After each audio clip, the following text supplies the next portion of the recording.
to here? I would imagine a guy like you might just sleep straight through. Good. We're live, Nick. Looks like we're live, huh? We are. Cheers. All right. Well, Cheers. welcome everybody to week number 4 of the Hunters Happy Hour. Yeah, let's start it off like that. Cheers. Well, Tyler, yeah, we'll keep saying week number 5 technically. Episode number 4 of the Hunters Happy Hour. Cheers, everybody. Thanks for tuning in. We are joined this week by a special guest from a company that hopefully most of you guys and girls are familiar with. If not, you're definitely going to learn a lot more about it tonight. But Onyx Hunt, the one of the best game-changing hunting apps, scouting apps that I have personally used, and like I said, I think a lot of you probably have used it. But looks like we got people tuning in. Want to introduce who we have here from Onyx, Jared Larsen. Thanks for joining us, man. Yeah, thanks for having me. Good to be here. It's turkey season has rolled around in Montana, so we're finally doing some spring hunting. Some spring weather has showed up in the last couple days, so all is well. Are you doing it in snowshoes? No. I mean, I haven't ventured above 5,000 feet yet, and we got a little bit of snow earlier in the week, but no snow for the snowshoes anyway. All right. Are you Missoula or Bozeman? I might have missed that. I'm Missoula. Missoula. Okay. Is that the main office? Yeah. All right. Yep. So you're out in Missoula, Montana right now, but I know you're not from there, Jared. Tell us a little bit about briefly your background in the outdoors and kind of how you wound up working for Onyx. Yeah, so I grew up in Wisconsin. Whole family hunted, dad, his siblings, brother, cousins, really doing the whitetail waterfowl turkey thing. And then my old man and his brothers every year would do like an elk or a moose hunt, some big Western hunt every year. And then I obviously started joining that once I was of age. And then I went to school at Iowa State purely because my aunt owns a 400-acre farm down there, so I could get resident deer tags. Nice. Figured a marketing degree was a marketing degree, and then actually got a job at Onyx in customer service actually right out of college. Okay. Did that for 9 months, and then moved over to the marketing team, and been doing that for a little over 2 years now. Nice. So you're basically 3 years into the working world and 3 years at Onyx. Yeah. It's going to be a tough spot to ever leave. It's a sweet place to work. There's no doubt about that. A bunch of young, like-minded folks that all like to get outdoors and put the app to use and make it the best we can. You're not trying to say that Ron couldn't get a job there, are you? We do not discriminate. Thank you. A bunch of young, like-minded folks helping a bunch of old shits like me not get lost in the woods anymore, which is a really big. You know what? I told you the other day. I walked my property again, and I just followed that little blue line. I'm like, this is genius. I'm on my own property, and I think it's cool. Well, we're happy to keep folks like you safe, Ron. Somebody's got to. Jared, would you kind of We could make that thing with a breathalyzer app in it. We'd have something there. I don't know the history of Onyx. When did you guys kind of get started? Because I got my first subscription about 4 years ago when I started taking some out-of-state trips. Okay. Mainly because there was nothing really out there other than I used to get, and I still have them. I have I should put them in a safe because they're like my most valued treasures. But I have all the like the Weehaw books from Kansas and all the atlases and gazetteers and everything else. But when I started taking the trips down to like Kansas, Arizona, down in that country, over to Montana for sage grouse, Onyx was absolutely required. And I tell everybody that comes out here to North Dakota the same thing because here in North Dakota, we don't have a ton of public land, but we do have a lot of, well, it's not a lot, but we have state land. And it's there's no signage for it at all. So unless you have Onyx or something like that, you can't tell what it is. And anything that's state land is open. So when did you guys get started? Yeah, so 2009 was when it was founded, and our founder, Eric Stigfried, was actually a hunting guide in eastern Montana, and, he had the same problems you guys had. No public land was marked, and there was no way to really tell unless you had a paper map, and, we all know the nightmare that was. You guys far better than I. And so, that's where it was born, and then, it was called Hunting GPS Maps at the time, and I think it was just Montana, Washington, and Idaho. I think were the first 3 chips. Well, actually, it started as a download for your GPS, and then handheld. Yep. And then it moved to the chips, the micro SD cards you could slide in there. We now have all 50 state chips, but the app really took over the forefront of the company, I think 5 years ago. I think it was in late 2014 or 2015 is when the app was first released, and we've been through 4 rebuilds of the app, and that's where we're at today. And it's booming. I mean, people certainly are picking it up and using it, and we're constantly trying to improve it based upon customer feedback, and it's a fun place to work.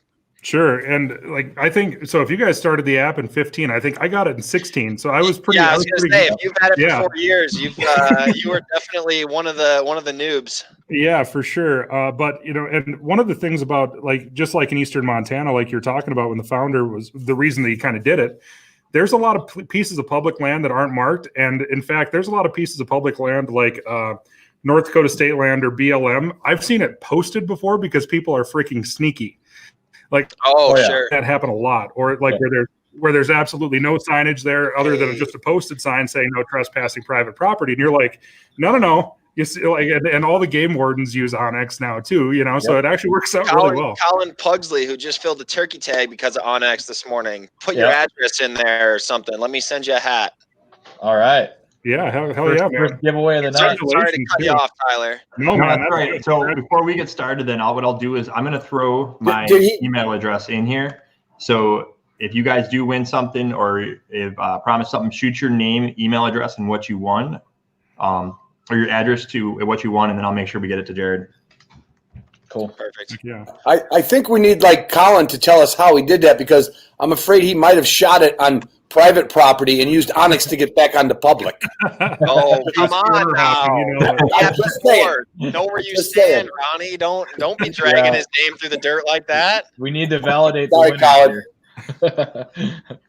Yeah, I actually think it's pretty unique in that Onyx was, starting in 2009. I can think back, I was about to graduate from college, and I think I had my first iPhone at the time. So to think of how the world has changed in the last 10 years, but Onyx was really perfectly positioned to, as these smartphones got better and better and everybody now had them, Onyx already had the business model, and they were able to create this app, and that's what makes it so accessible to people, which is why we can have a conversation like this, and there's people commenting they're using it. I mean, how many subscribers do you guys have? Do you know how many people have Onyx in their hands at the moment?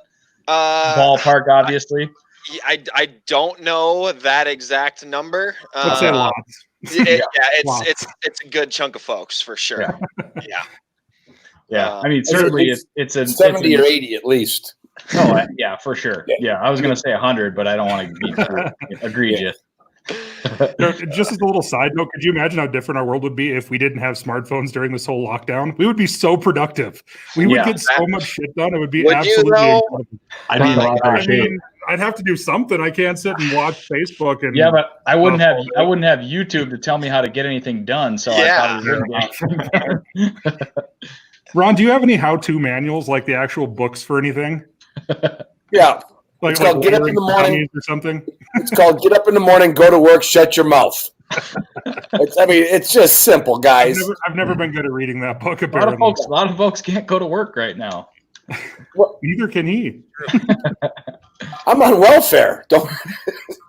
Ooh, Joe Duncan's got a good question here. Actually, how often do you guys update the landowner info? That's got to be common. That's one of the most common questions. So land ownership updates. We just implemented a new process back in January or February, where we're now updating. I know at least 50 counties every single week. And so at that pace, we should be on schedule to update every single state once per year. And then we've typically prioritized them as far as the number of users we have in a particular state. That the highest number of users in any particular state, that state will see updates before other states, which obviously makes some sense. So we're to the point where some states are seeing 2 updates in a single year. So, and we're pulling all of that data straight from the county. So our border, we're getting it from the most accurate source. So a lot of times people ask how accurate our borders are, and thus the answer is as accurate as the source we're getting them from. So typically the county, and they typically preach within that 15 to 20 feet mark. Can you talk about, just to give people an understanding, like how, because that information it's essentially public information, but onX, you can only, like you said there, you can only use what you can get for free or for a reasonable price, essentially. And then it's only as good as the source. So talk about how, because are there any counties that are still holding out, or they don't, like some counties don't have this digital information. So I know there's some gaps and some black holes. Yeah, 100%. And you'll see that on our website. We actually have a plat map of all of the counties that are not covered. And those are for a couple of reasons. Either they don't have their GIS data in a digital format. They're still doing like paper and pencil stuff. And those numbers are dwindling. Like those folks are up, like those counties are trending getting digital formats, and that's becoming a lot easier. But then there are some counties that just ask for obscene amounts of money for every single update. I mean, we're talking like close to six figures, for a single update. And it's like, that's just not possible. Yeah. Yeah, they probably don't hunt a lot in that state. Yeah, maybe that's they're trying to keep you out, Ron. Which one are your two highest used states right now? What's that? I've gone black. I'm back. We can see you. We can see you fine, Ron.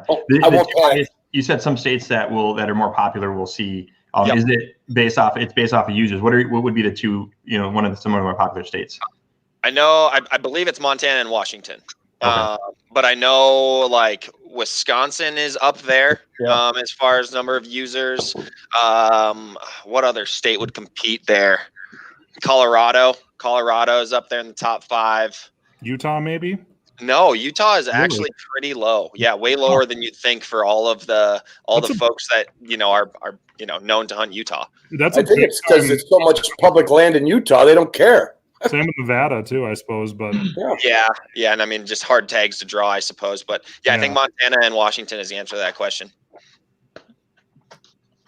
I'll tell you that since I started going down to Arizona to chase quail, you can't hunt Arizona without onX.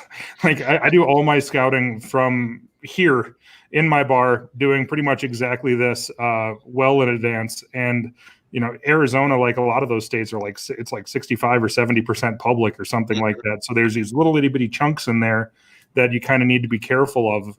But other than that, everything else you can hunt. But it's all about trying to figure out how to get into the canyons down there where you do want to hunt. But it's a handy tool.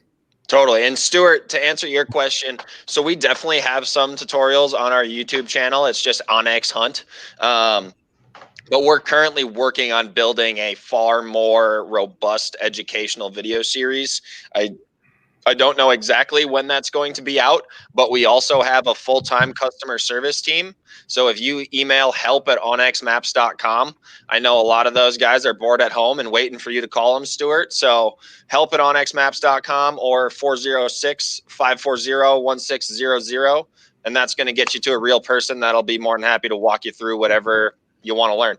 That's a former customer service guy right there. Just rattles off the number. Oh yeah. We I don't know my phone number that well. Neither. But can we let's talk a little bit? I mean, man, there's so many like ways we could go with this, but let's talk about some of the layers, I guess. I don't know if that's too in depth at this point, but if we want, I can share my screen too, and we can kind of walk through some things on WebMap for a few minutes. Let's do that. Help as a visual. Show us the screen though with all your pins, because I got my phone ready. I actually made a new account today just for that. this. Dummy account up. Cheater. All right, are we seeing what I'm seeing? We're seeing what you were seeing. All right. So a lot of folks just straight up don't know WebMap exists. I use it probably more than the app just because I sit at home more than I get to hunt, unfortunately. And if you just go to onxmaps.com, at the top right up here, there's going to be a login option. That's how you get to this. And then you just log in with your same phone information. But to get to Nick's question, map layers. So map layers are definitely a common question that a lot of folks have. It looks a little bit different on your phone, but you're still going to have a map layers tab right at the bottom left-hand corner. And you still have my layers and layer library. So my layers is going to be everything that you have visible on your map currently is going to be in my layers. So I just have Montana, Iowa, and Wisconsin, 3 most states I play around in. So Montana, you can click any of these on and off and they'll stay in my layers. And then, every single state has its own set of given layers. Some states have more layers than others. Like, for example, block management, that's Montana's version of a private land turned for public access program. Not all states have that, but many of them do. And we have the states that do have that are a layer in Onyx. I know Tyler was preaching about those Kansas walk-ins, like they're all in there. A lot of states have like certain restricted areas where it's bow only. So we have that information. And then sometimes in specific states, we'll have like special projects. Like in Montana, we have this upland game bird project, which please don't ask me specifics on that because I would need to ask my GIS team on that. You have our attention at Upland Birds. I knew as soon as I said that, I was like, damn, this is the wrong crew to introduce this for and not know anything about. I've seen that upland layer in there. It's obviously it's got something to do with the Montana Department of DNR or whatever they call it out there has got there's something game bird specific, whether it's sage grouse habitat or good for Sharpies and stuff. I don't know that I've actually hunted one of those upland blocks, but I've definitely seen them out there in Montana. Gotcha. Okay, cool. And I know like Colorado has like migration corridors mapped out in there, and some other states have some particular things.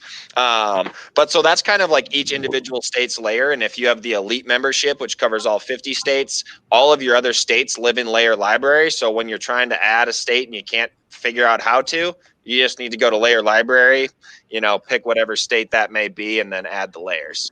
Went through that. I was like, there's nothing down here to hunt. And then I was like, oh, yeah, I got to do the amount of times that I have, like field staff folks on our team call me and be like, dude, I like, how do I add this state? I was like, yeah, layer library, man. So you're not alone in not knowing how to do that one. What are some of the like the big you guys have some like national layers where like one of them is like the NWTF, like what are some of those kind of unique national layers? Getting ahead of me, Nick. I love it. All right. So that's all lives in our hunt and trails and rec layers, which let me just go add all of these for this purpose. And so you get the hunt and trails and rec and water layers, whether you have premium or elite. So those are to all paying members. And so like the hunt layers that I find really useful, as Nick alluded to, this NWTF Wild Turkey Records layer.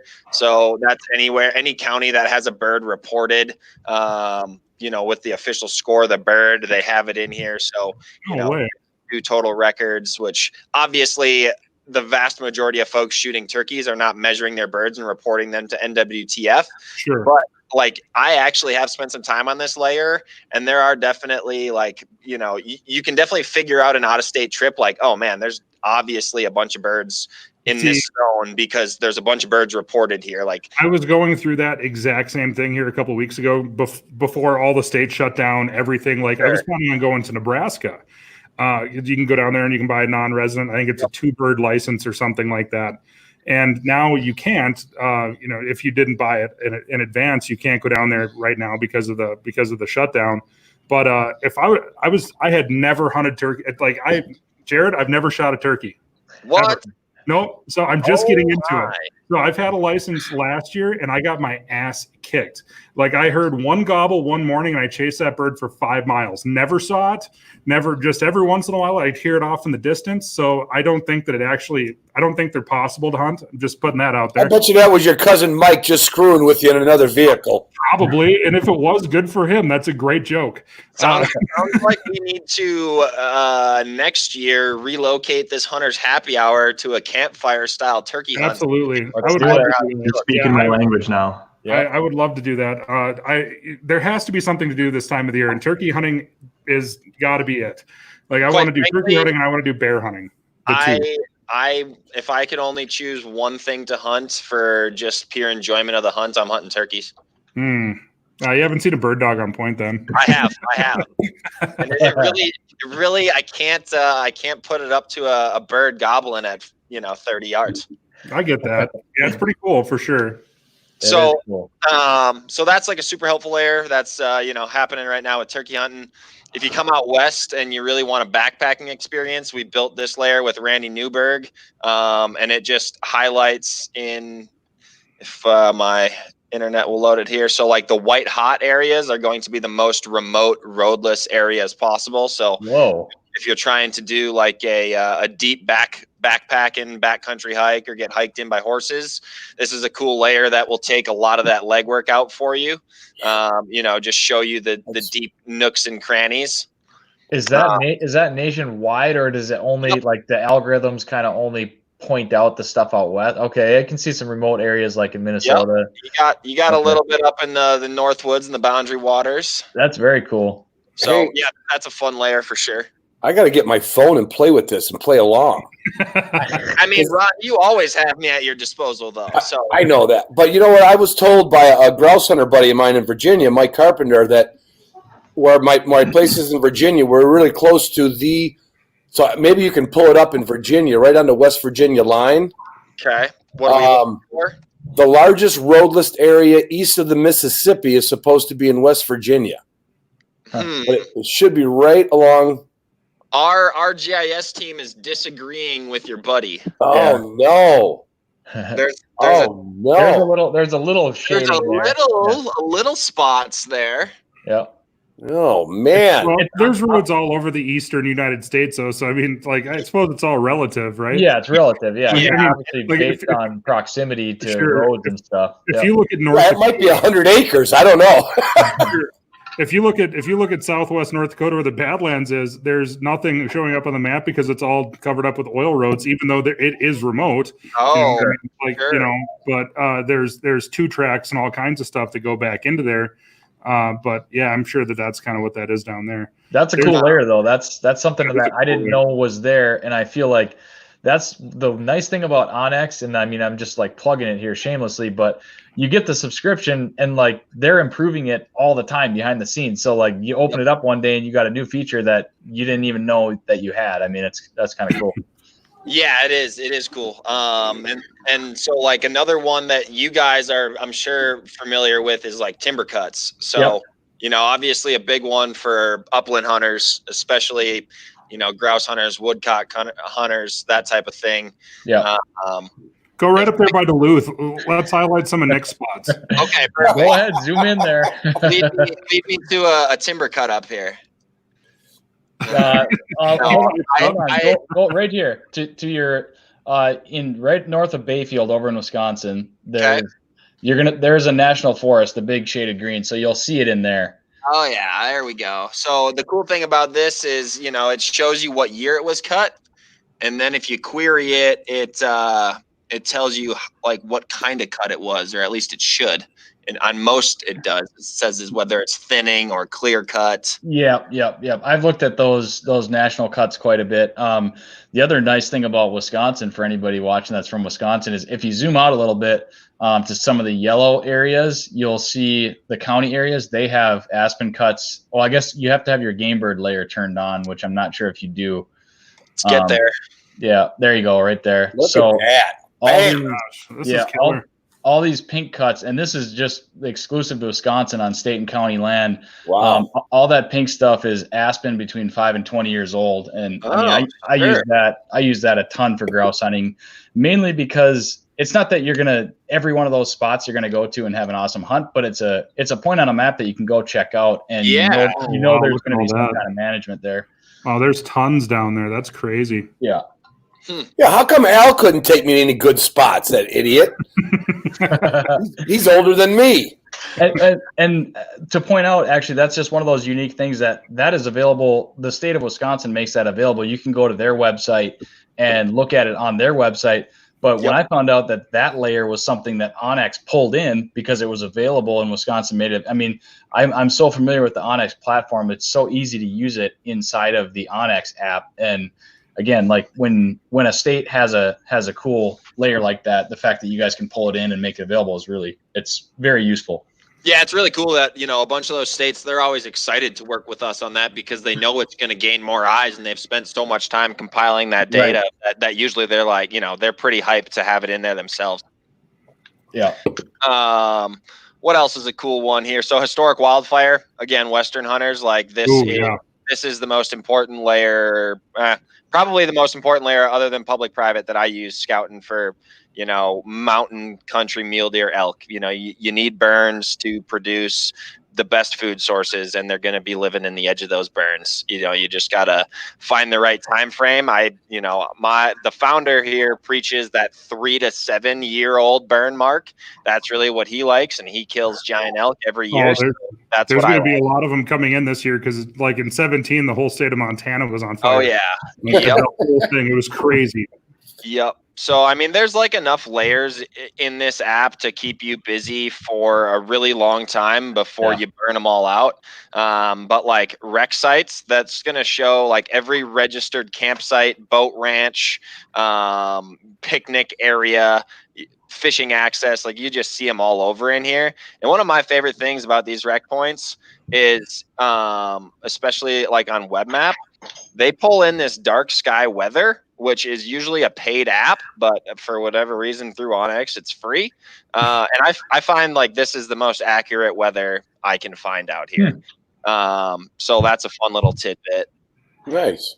So that's not what's driving the integrated Onyx weather? The integrated Onyx weather in the app is through Weather Underground. Okay. That it's not through Dark Sky, which, I certainly use that when I'm on the app, but when I'm like e-scouting and I'm looking at, 9,000 feet up in the Elk Mountains, Dark Sky seems to be, from my experience, like significantly more accurate than anything else I've found. Cool. So that's a good one. And then, trails and trail slope. Again, even in the East, we have all of your hiking trails and all that type of stuff all mapped out. So definitely a useful thing, well beyond just in the Western states. So, that's a pretty quick overview of layers. Well, not that quick, actually. That's a pretty drawn out overview of layers. There's a lot there. Yeah, I will tell you right now that like I said, I've had this since 2016. Didn't know shit about any of that stuff. Not a thing. I had no idea that any of that stuff existed. I've never used the website. I've used my app, and that's it. Tyler, that's because until 8 months ago, you didn't know how to do an intro after you did the podcast. I still don't. It still takes me a half hour to figure it out every time. I'm old as shit, and I figured that stuff out. I know, and yet you call me for advice like once every couple of months. I'm like, why are you calling me? Call once Nick. Every millennial. All right, Doug. Do we have any more questions that I do. Yeah, I do have some that popped up. So there's one that popped up 3 or 4 times. So Onyx, and it's actually the question I asked you earlier about the Alpha 100. So the Alpha 100 GPS tracking collars. Is there a way that you can buy the Onyx chip and put it in it, or is there a way to download it to the Garmin? What would be the best way? Yep. So you go to onyxmaps.com, and then you're going to want to go to the hunt. And pick your state is going to allow you to, you guys want to hunt Minnesota and Michigan. Oh, Michigan. Get out of here. You can buy the app right here, or you just select chip, add it to the cart, and that's going to work in those Garmin Alphas, that you're pairing with your dog tracking device.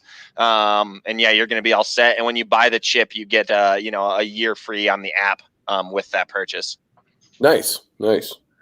One thing to highlight on the web viewer, because like Tyler said, he'd never use it, and Jared, you echoed that a lot of people don't really use it. But when you log in and you're messing around scouting at work on the web viewer, if you start dropping pins and making notes and stuff, all that stuff transfers right to your phone. It syncs up automatically behind the scenes. Yep.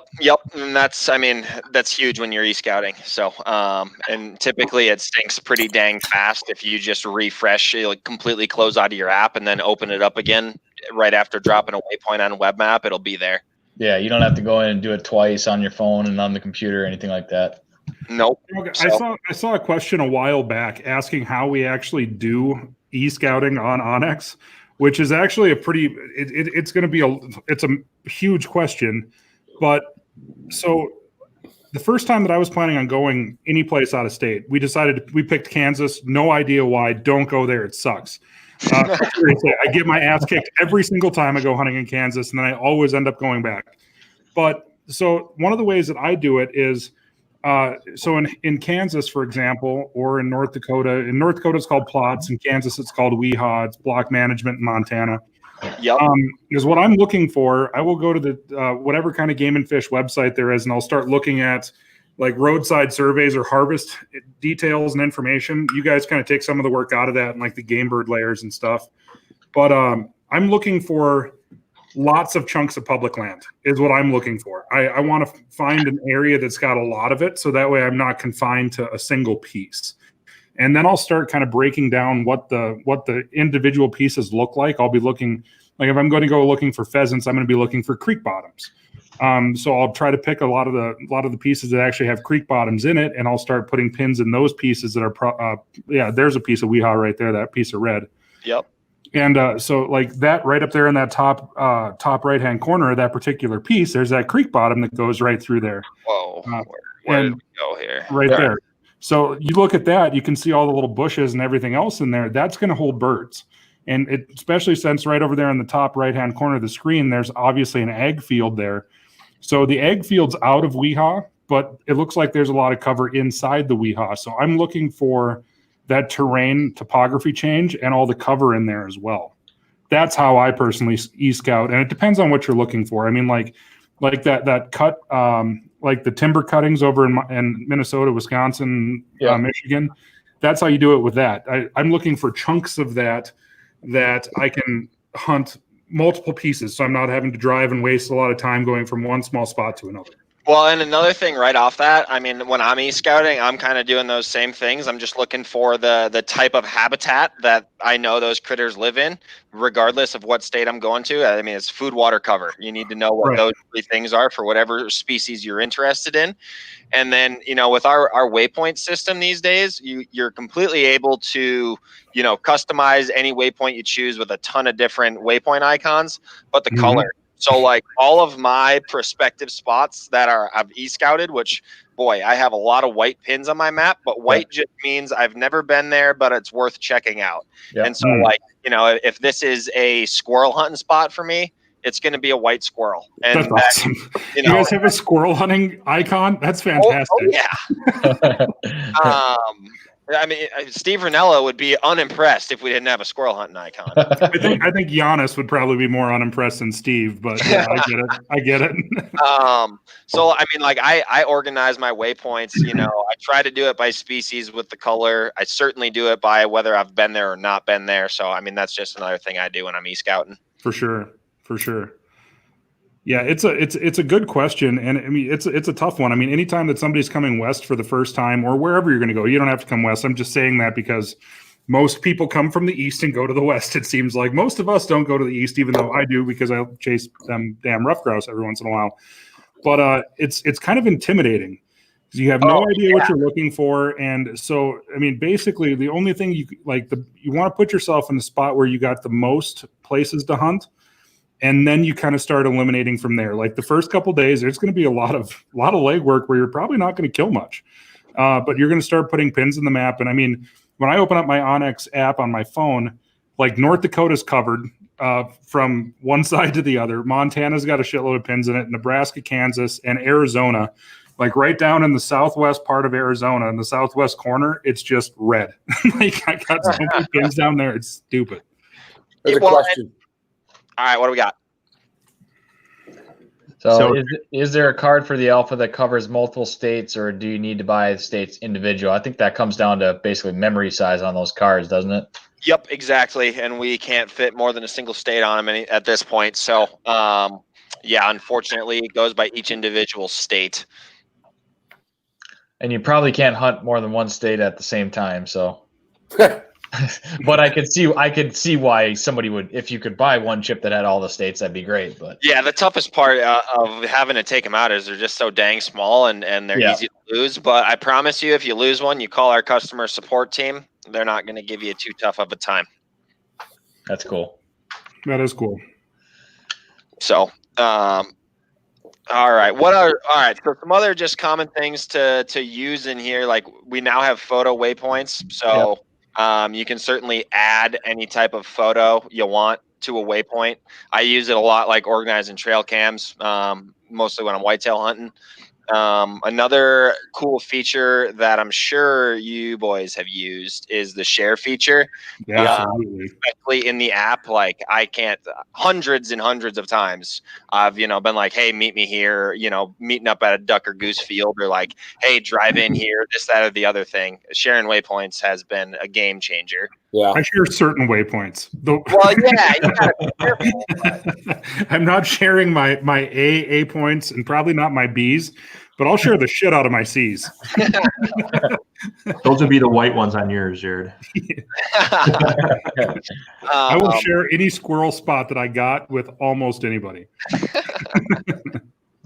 Another cool feature that a lot of people don't know about, and it's not going to resonate as well on Web Map, but right down here in the app in the bottom right hand corner, you're going to have this icon, our little crosshair compass icon. Mm-hmm. So a lot of folks don't know that when you hit that once, it's going to bring you to your current location. But in the app, when you tap it a second time, it's going to go into compass mode, and it's going to give you a sight cone with your bearing of the direction you're facing. Yep. So I can't tell you how many phone calls I took in customer service with people requesting that feature, and it takes a minute to figure it out that you just got to tap that icon twice. So that's a useful little tidbit. I will throw in that I use that feature a lot when I'm actually in the cover, like Sam grouse hunting in the woods, because I usually have an idea of the route that I want to take through said cover. Now that can obviously be changed by bird contacts and where the dog goes, but if I'm in there, and you obviously can, I look at my satellite imagery a lot while I'm out there, and you hold your phone level, like it's got to orient itself that way. You hold your phone level and you do that little cone shape, and you can kind of determine, I mean, you can use your compass too, obviously, but it's just another way to confirm like which way you want to go if you want to get to the next aspen cut or whatever you're trying to get. So I use that a lot in the field. I had a question for you about that, actually. So when you're using the maps offline, when you go to, and that's another thing that we should talk about is downloading maps offline. 100%. Can you still use that compass feature in that? Yep, absolutely. Really? So you're still going to get that blue GPS location dot because that's working with a GPS in the sky. That's not based off of any type of cell service. So that compass mode works without service, offline, online, doesn't matter. But to piggyback of offline, in the bottom of the app, you can't do it on Web Map. But in the bottom of the Onyx Hunt app, there's an off-grid tap.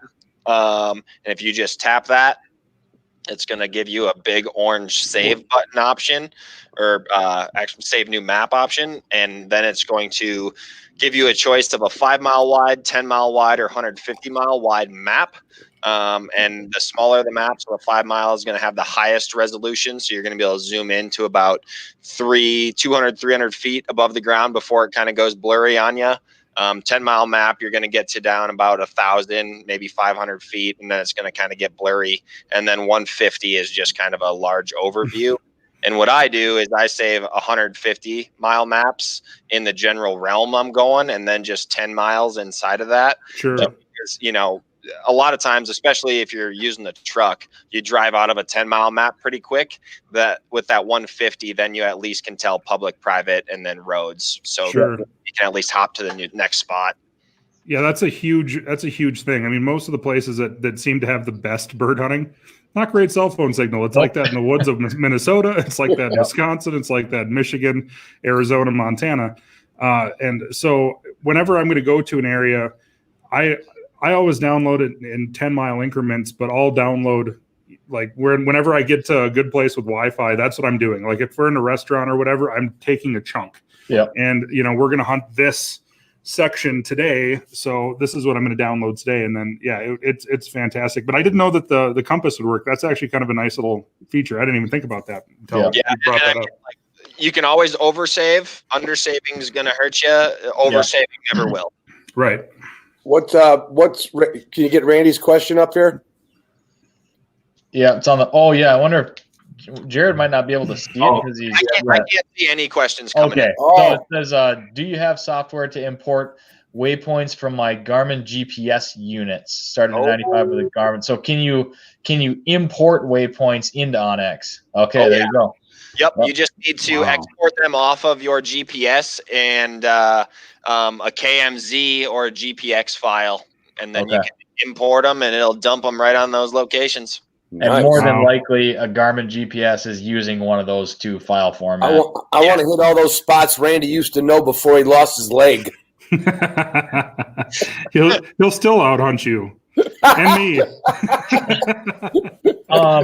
I have a question, like, because beyond the waypoints, I think many people are familiar with the waypoints, but how do you use the line distance and the areas and stuff? I will tell you that I use the line distance quite a bit. Like if I'm parked at a spot and I'm looking at, let's say, an aspen cut in Wisconsin on my app, I'll use that line distance to measure from my truck to that aspen cut to see, like, are we talking a mile here? Are we talking 5 miles? I mean, that's a nice thing to use. How do you use some of those other map design tools?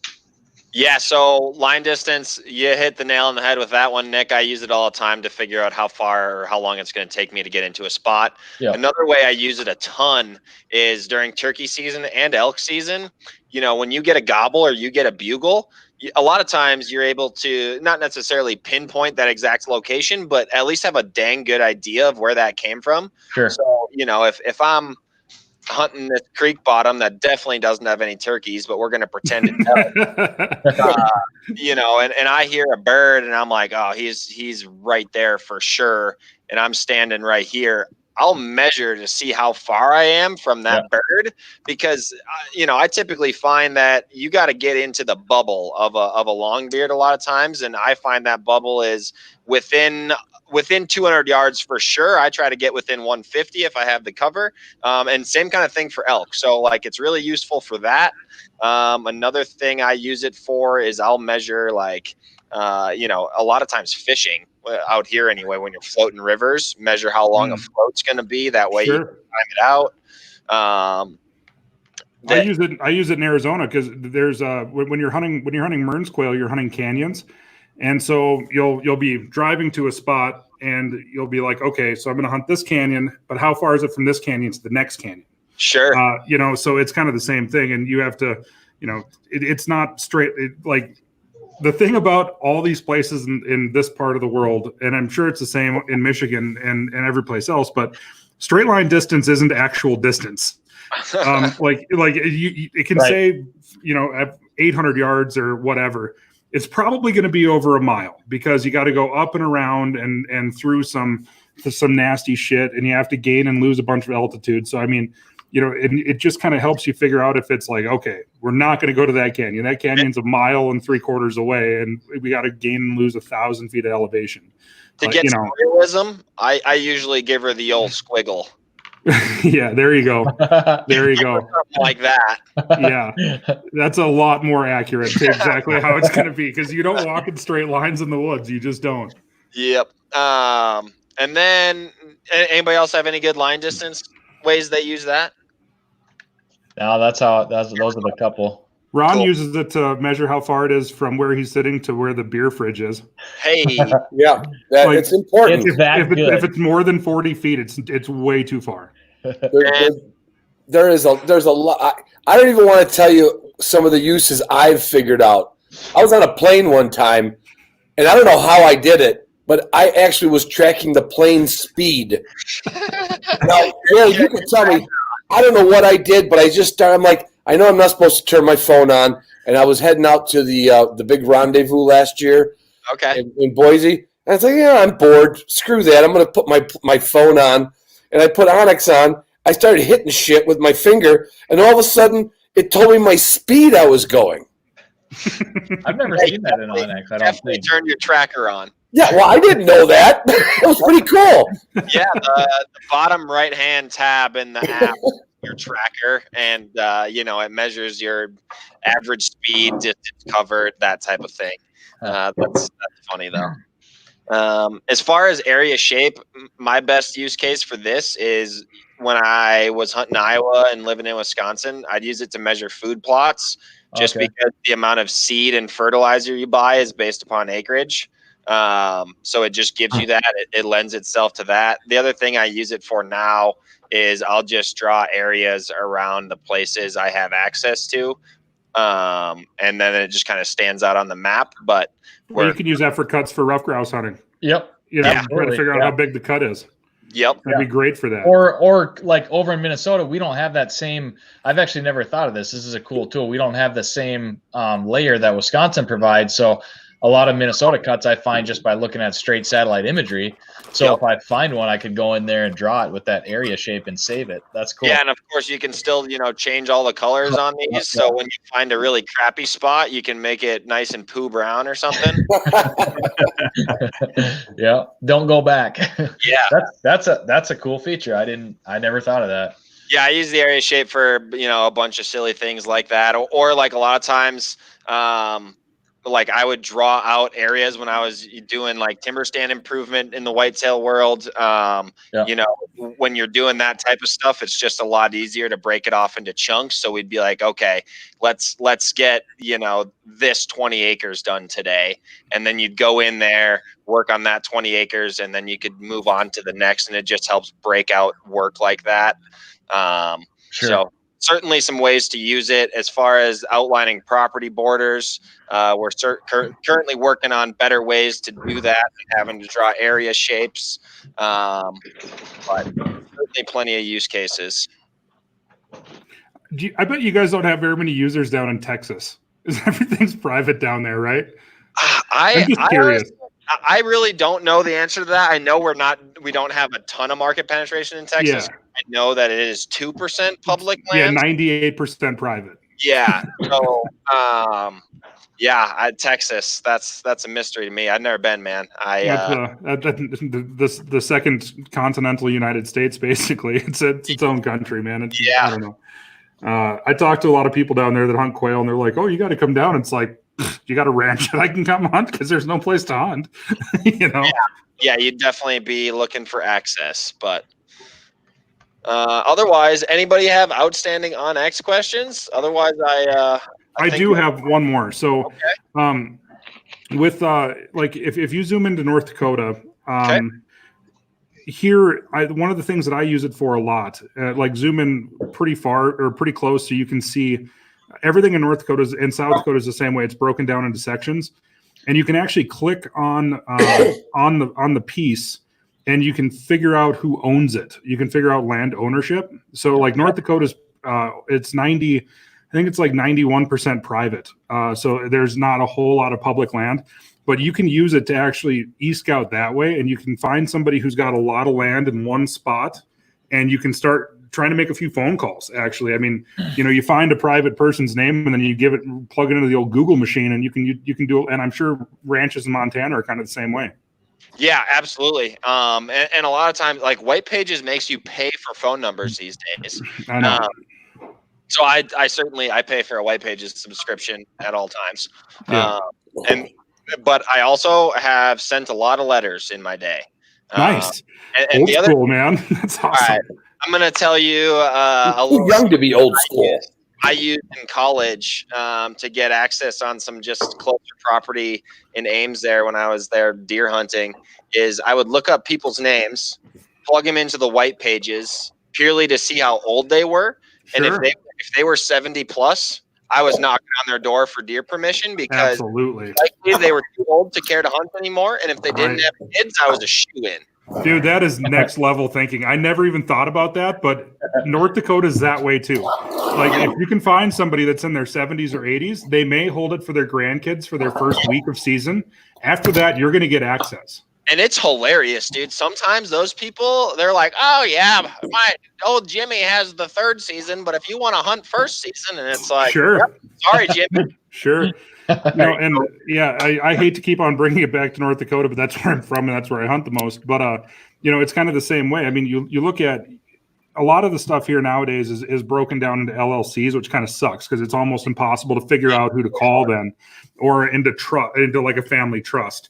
Yep. But, I use that a lot. And then as soon as it'd be really cool if there was a way that you guys could create a layer where if you did get a piece of private permission from a person, you could plug their name into it and it would search all the land that they have and highlight it. That would be freaking awesome. So when I was alluding to the area shape, we're kind of exploring things as such. Sure. That'd be sweet. That'd be awesome. Yep. So, all right. So a couple different questions that have popped up. Is there any states that have mountain bike trails layers? Or do you know if that's something that is in the mountain works? bike trails layers. You know, so Onyx has an off-road app. Our recently launched brother app, Onyx Off-Road. I shouldn't say recently; it's been around for just about a year now. But I would use that app for mountain biking likely, and I can get back to that person if I get their email. Because I don't have an exact answer on that, but I know like Off-Road has a bunch of like snowmobile trails. I know that they have like off-roading trails, and it tells you what what restrictions it has, because like some have certain weight restrictions for vehicles or width restrictions. So I think that would certainly be helpful, but I can certainly check on mountain bike trails because I don't know the answer to that for sure.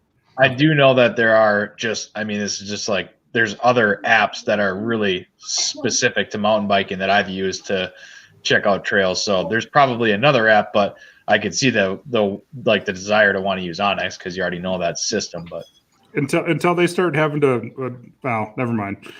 Obviously, the guy who's watching this is a bird hunter, so I was going to say until the mountain bikers start having to pay a licensing fee, who cares? They're not giving anything to Pittman and Robertson. Screw them. No, they're not. Unless they're hunting too, yeah. Some other questions. If he's watching us, he's a hunter. Lock screen in your pocket, and so is it something that can be done on the app, where it is a lock screen for the app, and so when you take it out, it automatically unlocks, kind of like the Dogs or Pathfinder app does, the GPS app or the Google app does? I'm not sure. I read that question, and I've never used the Pathfinder, so I'm not. Yeah, sure, but I would think that's like more phone dependent, because like if you're using the Onyx app and you like, if I'm using it on my iPhone and I close it, I put it in my pocket. When I pull the phone out of my pocket and my phone has face identification, it's going to open up. Onyx is going to be right there. So that's kind of like I'm dependent on the phone, I guess. Maybe I don't understand exactly. Yeah, I was going to say Pathfinder works. I think I'm on the same page as Nick. Like if I have Onyx open and I just simply press my lock screen button, when my phone is opening back up, I'm right back to Onyx. Yeah. A couple people asked about Canada, and I know that's a common question. You guys don't currently have land ownership info in Canada, but you still have satellite imagery and stuff. I mean, Jared, you can talk about it. Yep. So satellite imagery and all the markups still work. Obviously, the land ownership to not have to use what are those called? What are those REM maps? I actually did a bunch of research talking to Canadian last year, exploring this possibility, and it's something that we are actively exploring. Currently, right now, though, it's just really hard to collect international land ownership data. So this is probably going to be, you got the icons images, so you've got the different lists of all the. Is there a way to move those around and prioritize them in the way that you use them? All right, so that's something we're working on. So some upcoming features that I can tell you about is we are currently working on waypoints to have far better organization. So you're going to be able to do just that. You're going to be able to create your favorites, essentially. Library. Yeah. So if Turkey is the waypoint you use, a lot of times you're not going to have to scroll all the way to the T's to get to them. So that's upcoming. And then also in the app right now, when you drop a waypoint, it automatically goes red and you have to go back in to edit it, to change the color. So we're going to make that way more seamless, that when you're first dropping the waypoint, you're able to choose the color of it. So it's going to be a heck of a lot easier to keep your map organized. Cool. We're going to improve our sharing. So right now you can only share like one waypoint or one track or one shape or whatever it may be. You're now soon going to be able to share those in batches. So, if you want to share 20 waypoints to Tyler and give them thoughts, you can. Nor do we. Share all those with him. I get to hunt 124 days a year. You guys don't want to share your points with me. I will go and hunt them. I have time. So those are a couple solid features that we have coming up or are improving upon. And then, we just released new aerial imagery almost In fact, I think all of our aerial imagery is at the most outdated locations, 3 years old, which for aerial imagery is pretty dang solid. It doesn't change much. Yeah. So we just except in the rough grouse woods, the cutting, the more up to date you have your maps. I guess it matters if you need to know the date of the imagery. So I'm not sure. I guess you can assume that Onyx is no older than 3 years, so that can kind of tell you what you need to know about grouse cuts. But well, we're coming up on the hour mark here. We should try to figure out. We need somebody to send us a question that's worthy of getting a membership for Onyx. So at the 1 hour mark, we're going to have a little social like we did last week because that was kind of fun. But we also need a question that you guys make it a good one, because this is going to get you guys an elite one, right, Jared? Oh yeah, elite membership. So we need a good question for the hour mark. There's related, no booze questions, because we'll get into all that in the second hour. There was a question there from PA Bird Hunter. He was asking about the transparency feature, and he was indicating that he felt like he could no longer adjust the transparency of a layer. Is that true? I hadn't noticed that. That is true. You can no longer adjust the transparency of a layer. What do you mean? Sucks. I don't even know what that means. So like if you had public lands on, like you used to be able to increase the transparency of it. I think up to like 70% or something. Yeah, you could the shading of a public land is like, it's kind of opaque, and you could reduce the opaqueness so you could see through and see the satellite imagery. And I would use that for those pink aspen cuts in Wisconsin. I would reduce I would increase the transparency so I could kind of see through them. I mean, that was something that I used, but yeah, that ability actually caused there to be a bunch of back end issues in the app for whatever reason, and the amount of use it got was minimal. Okay. So Ron, you need to go outside. You need to go outside and smoke more. Your dogs are effing up our audio. My wife's dogs. Hey, listen, next week, my neighbor Scott's getting me 300 feet of Cat 6 cable with the ends on it, and I'm going to string it to my kennel, and then we will have the real feel of the kennel. Yep. With the dogs and with all the everything. So right now you see this here. This is, I don't know what this is. This is my wife's house. You just sleep there. So you do. Sometimes. Sometimes, yeah. Not always. No. By the way, I wanted to tell you guys, I actually worked really hard on outlining myself in pheasant feathers behind me, and now it's a little bit off, and it's driving me crazy. There we go. Just like that. Yeah, now you look like an alien. Yeah, look at that. Hey, Tyler Zimmer, can you confirm real quick for me? Are you talking about the pink cuts on state and county land, or are you talking about the National Forest timber cut layer? Confirm that, and I think I can help you. I don't know who said that I'm very pretty, but thank you very much, Brett. I appreciate that. Actually feel great. I appreciate that. I mean, I don't know who wouldn't think that. Oh, I could think of a few. I'll tell you a little story later off air about a particular oil truck driver who probably does not think I'm very pretty because he got to see a lot. Okay, so Tyler Zimmer said he's talking about the National Forest thing. All right, so I've seen what he's talking about. I think if you zoom in enough, it should say clear cut or thinning. Yeah. And that may be dependent on the state, because like that Wisconsin piece that we were looking at, I could not get it to pull up. It's going to depend on the data that comes from the National Forest. So yes, exactly. But I have seen some that say thinning, and I've seen others that say clear cut. I bet I know the answer to this next question, and that's going to be a lot of weather dependent. So I doubt that there's a layer for that, but that would be sweet. Which one? The one that's on the bottom of the screen. Migration right now. layer for woodcock or waterfowl or something. Big game, yeah.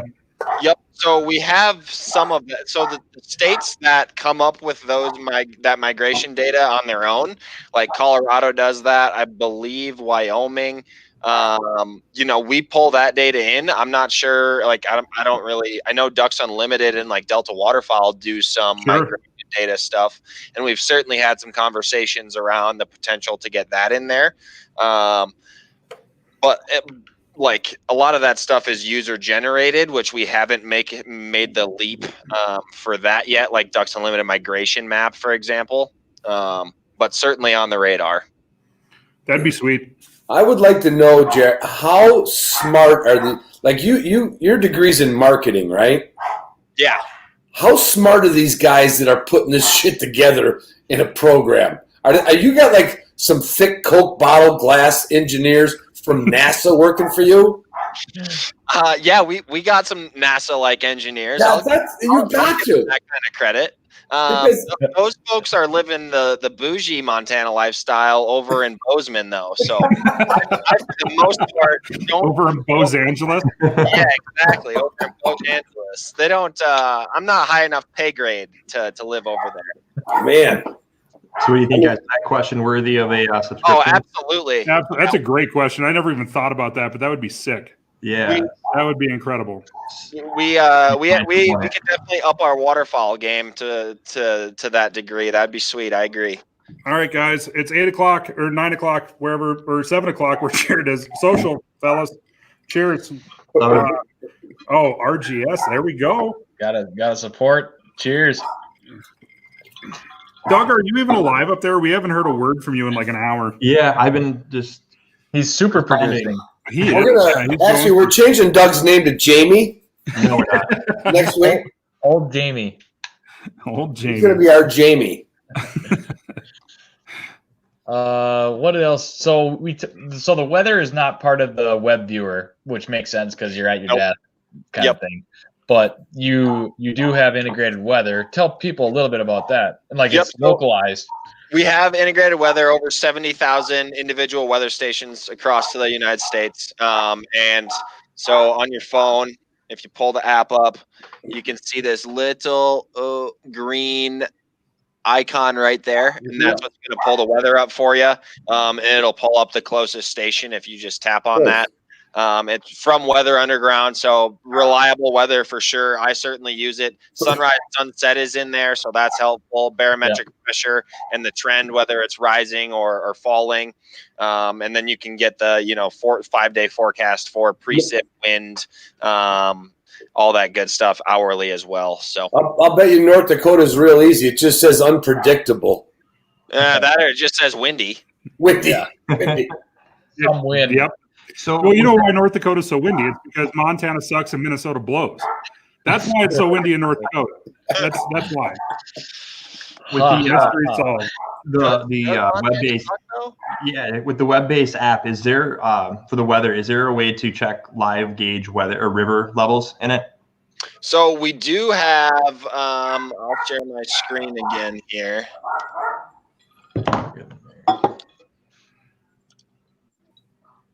All right, let's get back to rivers.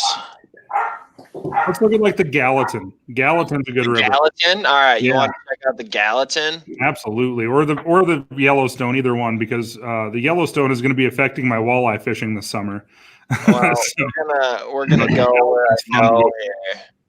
There's some great fishing in the Gallatin, man. Yes, there is. Everybody go to Bozeman to fish. Missoula has no fish. Other than the big Blackfoot. Nope, that's not in our town. That's Bozeman. What? I'm lying. Yeah, the Blackfoot. Okay. Yeah, it's pretty good. So you can see the river stage forecast. I'm just gonna go ahead and say it. This is not my favorite layer. It's very hard to query on the app.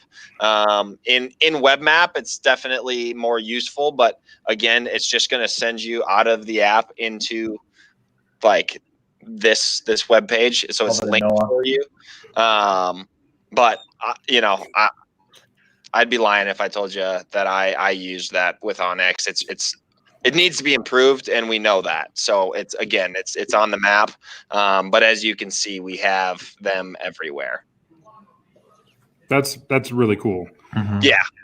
Well, I mean, I didn't even think about that either. Yeah. Like coronavirus. I use this thing like a complete moron, but it's such a productive app that I know how to use it and it works. So I'm so happy with that I don't explore any other options. I don't try to figure out any new things to do with it. I don't try to figure out anything else. And by the way, we're an hour 2. So Ron, in the next 5 to 10 minutes, you need to work in the F word somewhere, just so people know that we're okay. For good measure. Not a problem. I'm gonna go get a fucking beer right now. Got her done real quick. Yes, Stuart. I just hunt and fish. That's literally about all I do. Basically, you need a cool demo like this to show you what those features are. I learned some new stuff tonight. That's for sure. I've learned so much stuff tonight. So I'm going to be 100% honest here. I was like, what are we going to talk about with a guy from Onyx for an hour? And I was that like, was the quickest hour ever. Yeah, I was like, the whole time I'm just sitting there. I'm like, we're going to get through the app in 10 minutes. God, and then what? do that? Are you kidding me? What? Like everything that he said, I was like, well, didn't think of that. And then he well, didn't think of that either. So I'm never gonna open my app again for like out of state scouting. It's gonna be totally based off the website because it makes everything so much easier, and there's so much more stuff you can do into it. Well, you have a 14-inch screen instead of a 5-inch screen as well. Web map is a game changer. I got one more question. I mean, if we eventually transition into, I actually want to ask you to do a turkey call demo for us. I want to ask you all kinds of things over there. I need to figure out how to get a turkey. My question on Onyx is related to like keeping a hunt journal per se, and like storing data. Like I know you can store waypoints in there, you can store tracks, and I know you can turn that stuff on and off so your map isn't so cluttered. Do you do a lot of that? I mean, is there like a hunt journal-esque kind of feature, or do you save archive data like that at all? All right. Well, I guess we'll share again. Sorry, y'all. Going from face to map to face to map. So our new content is actually super organizable. Now, it obviously, we are working to continue to improve this to sort by other things beyond what we're able to just sort by now. But so, for example, you can sort by type, which that's going to be type is waypoint, track, area, shape, line, distance. Yep. Sort by old to new, new to old. You get the picture. So we can literally, all right, I guess I'm going to have to sign out and show you a real account with some data. Yeah, you can't do it. You can't. I think you can't do it. Here we go. I got my phone ready, man. We're recording it, Tyler. You don't have to. I'm curious how you Tyler to not figure that out. All right, I just want, all right, there's got to be, I might have to hop into my other account. I have a lot of accounts, let me tell you. How do you pay for all of them? Yeah, it's tough. I think that me and Doug are the only two people here who actually still pay for our memberships, and that's probably true. I'm just telling you right now. Hey, with any luck, Tyler, that won't change. Yeah, Jared might be able to hook you up. No, I think Ron said it won't change because he's a dick. Hey, Ron, there's incognito. Remember we were talking about that the other day? We spent almost 30 minutes trying to get Ron into an incognito mode. For those of you who watched our promo video, we were fighting with Ron the whole time trying to get his face to work, and it never did. And then as soon as we got done, perfect. We figured it out in 2 seconds. All right. So if you go to my contents here. Can you guys hear that? It's all the shutters on people's cameras taking shots. That's fine. He's out pretty fast. They can check these ones out. I want to know what you got marked in North Dakota. It looks like some sort of. I know where that's at. That's right over by Steele or Goodrich. You just waterfowl pin. You can try to figure out what it is. So you can sort filter by each individual waypoint type. So you can filter by a type of a waypoint. That's only wanted to see your blind waypoints. You click that on, and you're only seeing your blind waypoints. Only buck waypoints. You get the picture. So so long as you stay a little bit organized with your stuff, we don't have a filter by color at this point. Okay. I do believe that is in the works. But again, and then you can just choose back to type and rather than waypoint. How about tracks? How do you turn tracks like on and off? Do you have any of those? Oh yeah, I got some tracks. So my tracks, you're gonna have to. You can have these spots. I don't care about these spots. Let's be honest. Everybody who's here watching, we're all bird hunters. We're not going to go and try to chase your elk spots. So just show us some elk spots. These could be some chucker spots. What do you know? You guys have chuckers in Missoula? Wait a minute. That's why I asked. What do you know? Fair enough. I heard. I know that it's on the regulations in Montana, but from what I heard, it's like trying to hunt unicorns. And from what I hear, hunting unicorns is pretty tough. Don't come to Montana to hunt chuckers. That's for sure. Drive past and go to Idaho. There's so many chuckers over there. There's nothing as easy as far as like waypoints when you're filtering tracks, just because they're not as distinguishable. Sure. But if you actually name your tracks, unlike me, then you could use that far better to your advantage. Yeah, and it gives you the date standard and everything. So that certainly helps if you had a naming convention or whatever. But yeah. Okay, that's cool. Yeah. But Jared, I got a question for you about your tracks. Like, okay, so I'm just going to put a scenario out there, and this is not a scenario that's real outlandish. Yeah. If you're out archery elk hunting and you shoot a bull, yep. Are you dropping waypoints on your track if you can't find it, so you can go back there the next day and you can kind of follow all those points and kind of see kind of a general direction where that thing's going? I'm not sure I'm picking up what you're laying down. Okay, so say you're out archery elk hunting in September, and you shoot a bull. It's getting close to dark, and you kind of track, and you're on decent blood, but it kind of peters out. Are you using your track feature so you can see kind of where you were kind of meandering through, and dropping some pins along the way, and then that way you can go back there the next day and kind of continue that on? Like how exactly are you using your track feature? I use my track feature for a lot of things. So I use it shed hunting like that's when I use it the most, just because it really lends itself to shed hunting. But I'm just gonna pull you up a real life example in an elk spot where I shot an elk and did just that. Okay. And I don't care if you guys hunt the spot because it's not that good. Don't worry, I'm not going after elk. No, I want to shoot an elk, but I'm fine shooting a cow, so I'll just call somebody. I shot one inside of a fence in Pennsylvania once. I'm fine.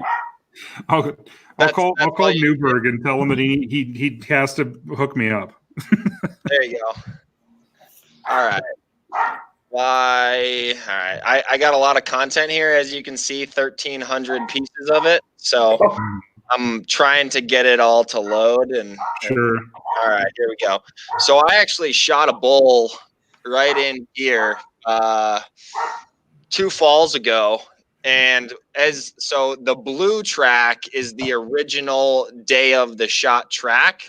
And like first blood. And then as you can tell, we definitely used the tracker. And as you can tell, finding this bull didn't go. It's the blue line, right? The blue line was the original one, and all of these are subsequent days. I gotcha. Area for elk. We spent a lot of time looking for that bull. Did you find it? I did not find him, and it was a good bull. Right.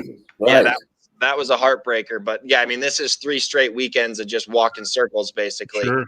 Well, I could notice some gaps in your. And I bet I know where that bull's at. He's like right here. Yeah, he's right there or over there to the left. Well, so we never found it. I think Helen Keller could have found that bull. Yeah. If you had a tracking dog, you'd have been in good shape. So, and like a shed hunting track that I'll lay down, when I grid something, it just allows you to know where you've been, where you haven't been. Like, I don't know. I always turn my tracker on. I also think it's interesting to see how far I've walked. Another thing I do when I'm out scouting, this is probably my favorite tip. When I'm out scouting, I turn my tracker on when I'm driving, just because it shows me everywhere I've been, everywhere I haven't been. That way, like when I get to a road like this where there's no pronghorn marked, I don't ever need to drive that road again. you know? Whereas if I didn't have my tracker on, I would have no recollection of that. Right.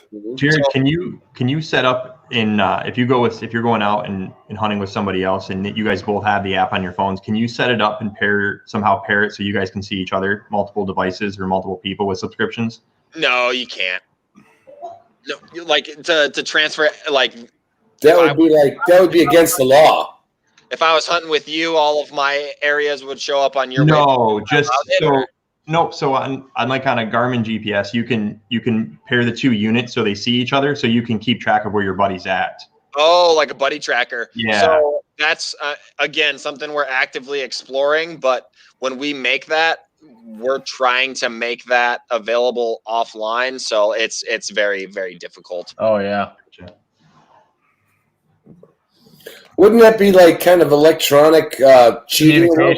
That's what I was thinking. There's probably some regulations that I think as long as there's no communication ability and like, you know, let's say you just popped up as a green dot, whereas I'm my blue dot.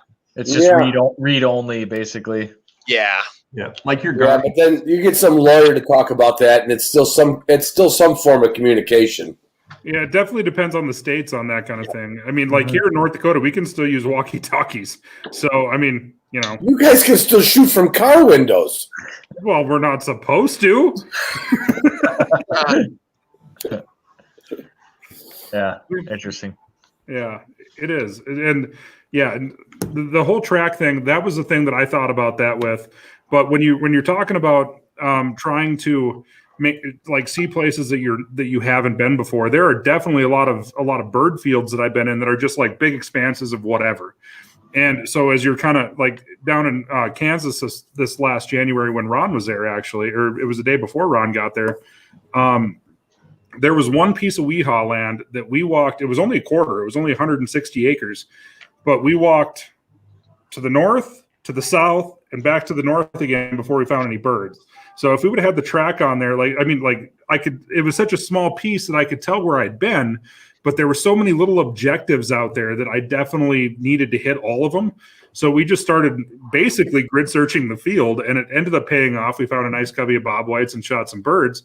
But in the bigger expanses, that would, especially like sage grouse hunting is a thing that I'm really thinking of right now, because all that shit looks the same. There's not very many, there's no distinguishing features. I mean, there may be a ridge line or whatever, but when you're out there in that sagebrush, it all looks the same. Yeah. So, you know, when you definitely don't want to take the same track back, you know, and you definitely want to hit something that you haven't covered before. So that would be very rough grouse hunting too. Yeah, the breadcrumbs can be very helpful that way. Ask as you receive, Jeff Sweet. Email Doug, and he'll get you your info to me, and you'll get a hat. Sweet. Now everybody's gonna ask for one. Yeah. But yeah, I mean, I know Jeff. First come, first serve. But I mean, to piggyback off that, like it takes 2 seconds to start a track on OnX. Yeah. I literally it can't hurt to not start a track every single place you hunt. Like this morning, I turkey hunted a spot that I've hunted a dozen times, but there's like this specific spot you have to cross the creek on. If I didn't have a track, my feet would have been wet this morning because it was darker than dark, and I was like, man, I do not remember where this spot is. So did you find a turkey? We did. I went out with a buddy from work, and it was his birthday, and he's only ever shot one bird before, and that was with me last year. And we went out there and we got him a birthday bird. That's awesome, man. Yeah, we're back to work before 8 a.m. even. So it was all right, can we do mouth calls 101 yet? Oh boy. Is that what you guys want here? Yeah. Yeah. Oh, I just got my first one yesterday, and my wife already wants to throw it away. All right, give me a minute. Okay. I got a gobbler this morning at 8:04. Did you do it? No, I didn't get one. I went outside at 8:04 to take my wife's little corgi puppy out, you know, so he doesn't pee in the house. And I looked at my watch when I heard it. It was about 100 yards from my back door.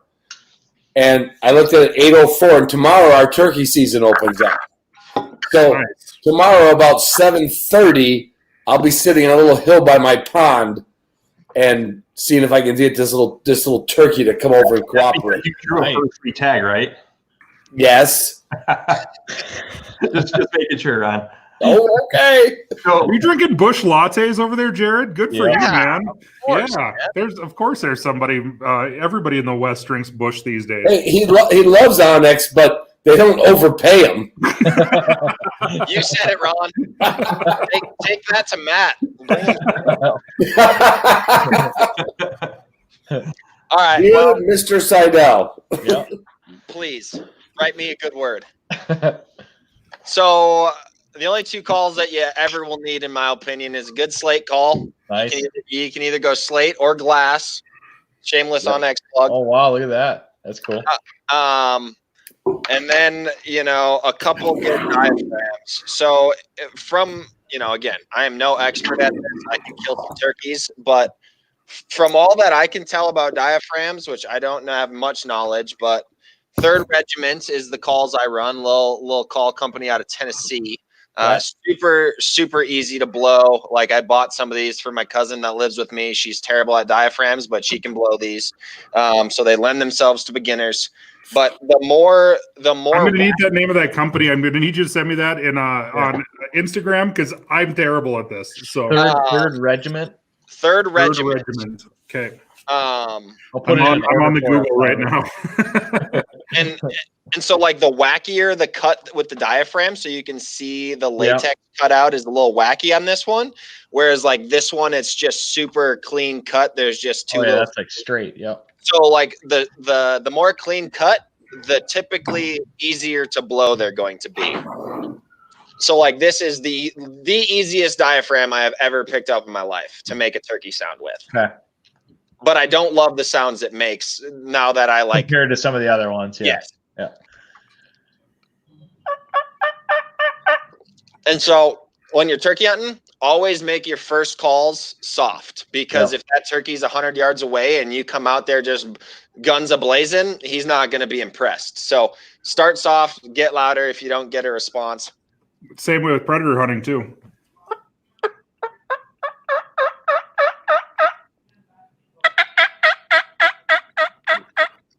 But I can't do anything crazy. I mean, I can cut, I can yelp. Basic, I can cluck. But if I got a purr, I'm going to the slate call. A good striker is, honestly, I find a good striker is more important than the slate itself. This is the only striker I'll use. It's by Woods Wise, and I cannot find another one to save my ass. And it's is the striker wood on the bottom there? Yep. Okay. Yep, Okay. It's all wood, and I don't know. I just have a good relationship with this striker. Yeah.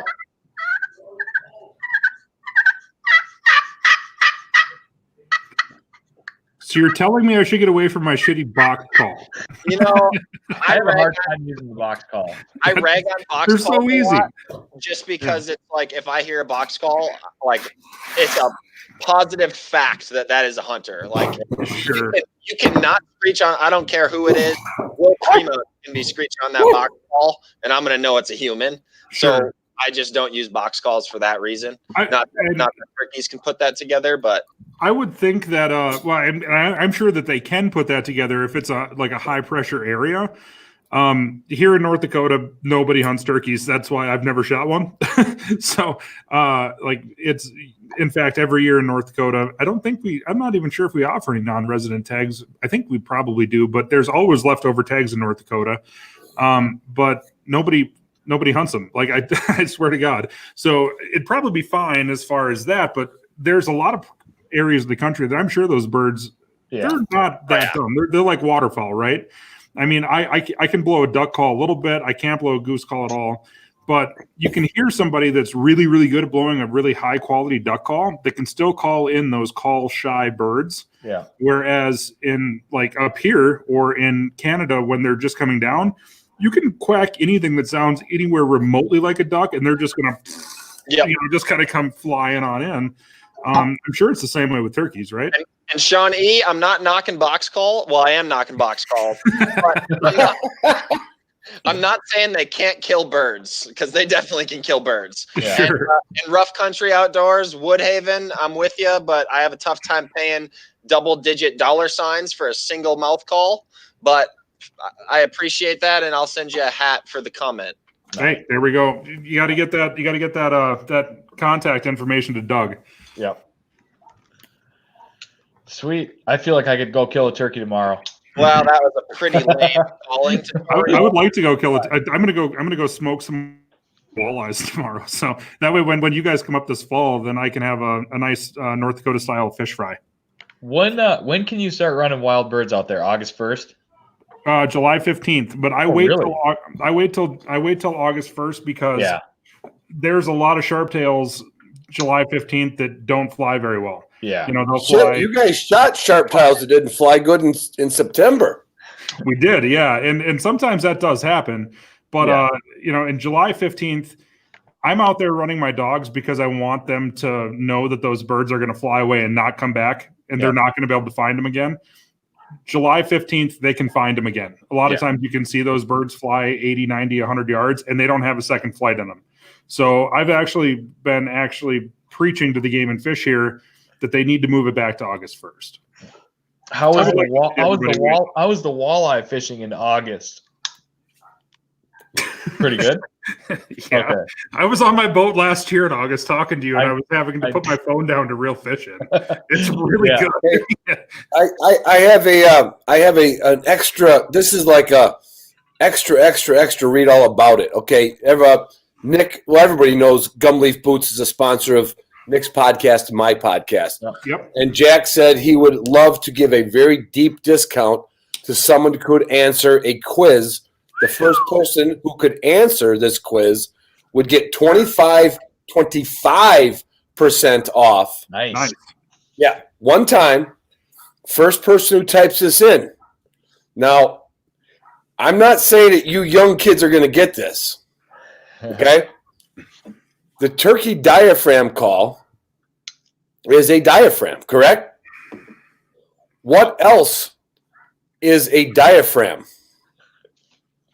I'm very confused.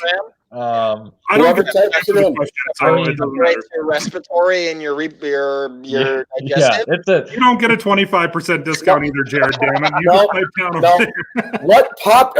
What popular? No, that's going to give it away. There, Red Recluse. Hey, Red Recluse, got it. You had to know where Ron's mind was at. I had to go in the back. I had to go in the back room and ask my wife. I said, "Didn't you used to use the word? I have my diaphragm in." Oh my God! She goes, "Yeah." I go, "Isn't it?" She goes, "Yeah, it's a round ring. It's a rubber latex." I'm like, "I thought so." I got my question. So, if any of you guys who haven't watched last week's episode yet, go to the Hunter's Happy Hour YouTube page. And about this time last week, Ron broke the internet.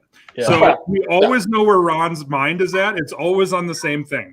But go there and watch it. It is epic. I've heard that story 20 times, and I still had to mute my mic last week because I couldn't quit laughing. So, yeah, Red Recluse, get a hold of Doug because you got a steep discount on Red Recluse. Yeah, Red Recluse, get a hold of me. I'll get a hold of Jack, and he will give you a great discount on a pair of Gumleaf boots. They're nice boots. If I needed, if it's pretty dry out here in North Dakota usually, so I don't really need them. Oh, every time I go back to Michigan, I'm completely soaked from like the bottom of my feet to about my mid shin.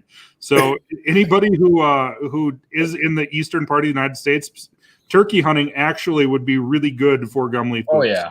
Yeah, for sure. So I mean, they're very quality. And Jack, I saw Jack over there earlier. He was basically, I think he tunes in just to sit and chat with people over the live comments. He was talking to Perry Sightsinger and everybody else. Yeah, it was great. So, somebody wrote that they're 27 and they're not too young for that. I swear to God, how many of you guys right now, starting from Doug all the way across the top, who knew what a diaphragm was? I've never used one, so I did not know what they are. I knew exactly what you were talking about, but I've never seen one in person.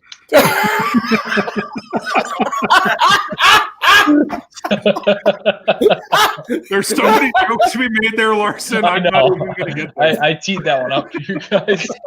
I'm not going to do it. I'm not going to do it. Other methods, guys.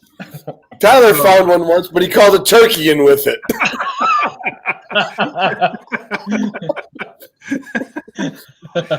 I'm still not going to touch it. There's so many jokes to be made. Not gonna do it. We're going to keep it. That's a good comment there. And the shit show starts. Oh, Well, we're Lutheran. What do you want? right. And Doug, to be real honest, hour and a half the shit show starts. We've done well. We've done pretty well. There's only one at this point in the first week, Nick was showing us his mustache, who still looked like grown. So there goes Ron's boot sponsor. So, Jared, since you moved to Montana and you've started working for Onyx, I want to hear a little bit more about your hunting stuff. And so I've been to Montana hunting birds, and I mean everybody knows that Montana is a premier state for birds. Yes, Chad Johnson. Really, I'm not going to go there. But there's a couple things that I've been emailing with some of your guys' Fish, Wildlife, and Parks people over there about. You said it. Hold on. You said it. I said what? Your guys's. My guys's? Did I really? I don't think I did. Just like if I did, then it's subconscious. I don't do it on purpose. You can't say your guys's. It's a Michigan thing, and I don't know how in the hell I picked it up, but it's from you pricks. One of your guys. Okay. Now I do know I said that. Yeah. Now I know I said it. Now I'm never going to say it again until I say it again. So I've been emailing with your guys, Fish, Wildlife, and Parks. Whatever. Perry killed a bird in gum leaves last year. That means he gets elite subscription.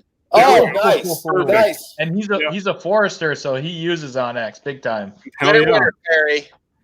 So I want to go do a spring bear hunt, and I've also always wanted to go over there. I've never shot an elk. I've never, I've shot lots of whitetail. We shoot mule deer right here from my house. Well, not from where I'm sitting, but outside of my house. From your truck. Nearby. Or from my kitchen. Yeah, I mean, sometimes.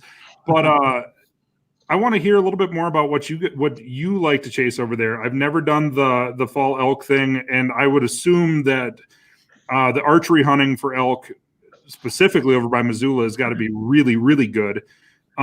Is there a time like if somebody wants to see the show, like, okay, so if we're talking about turkey hunting, if you want to get out there on a day where the turkeys are going berserk and you're actually going to call one in, you're going to get to kind of interact with it a little bit. Is there a time over there where somebody can come over and actually plan an elk hunt where they're going to try to get into the bugle where it's just going to be going off? I mean, like anything, it's hunting. So, you get dealt a really crappy week of weather where it's raining every day. Right. It's going to be a tough hunt. But if I'm picking 1 week to come hunt elk with a bow, third week of September. And I think that's not necessarily just Montana. I think that's pretty much across the board. But if I had to pick days out of a calendar, in my experience hunting elk, which again is 5 seasons worth, I would say that September 18th-ish for the next 9 days, September 20th. So the latter half of September is when I've had the best luck with bulls just screaming. Is that your favorite thing to do then? Like if you're going to hunt one season in Montana, what are you going to hunt? I actually head up Onyx's, our marketing team is segmented into specific focuses, and I actually am the head of our regional team. So I'm actually whitetail waterfowl turkey. And if if it's for pure entertainment, I'm chasing turkeys. If meat comes into play, I'm chasing whitetails. I love elk hunting. It's freaking awesome. It's super taxing, especially for a guy like yourself where you don't really have a job and doesn't seem like you work. He already knows you, Tyler. God, it's like we've been friends forever. It can lend itself really well to a guy like you. But a guy like me, the fact that I'm fat and I'm not going to go and chase him in the mountains. So there's that. I mean, hey Tyler, he'll give you every one of his elk spots. Yeah, right. You already saw that. It'll take me 27 days to hike into most of them. I'll tell you that elk spot that I shot that elk in, we were camping 7 miles from the truck. So, yeah, it was. I'm down with that. Now, I'm not down with carrying 400 pounds of meat out of there. So, like, unless I can hook it up to dog sled, it's going to be tough for me. You don't have enough dogs to just throw some I do, actually. Yeah, I do. I have a dog pack. Yeah, I need to get. I'd have to carry a sled in there, and then I'd need to tie up a dog team and have a mush out. But the waterfowl hunting in Montana is actually pretty underrated because you guys got some stellar, especially late season hunting on the rivers over there, right? Yeah, well, so we're open till January 15th. So that part is like amazing. So I don't even have to. I'm just a generalist through and through, which I love about myself and I hate about myself. But like, once the mule deer rut is over after Thanksgiving week, I still have a month, almost 2 months where I just duck hunt. All of December and half of January. And the rivers, as you said, stay open, hold birds.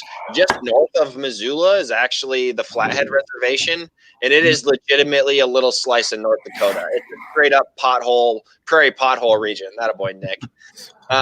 He's getting into it. And last time we did this, after we got done with the stream, we were trying to talk to him, and he couldn't form sentences anymore.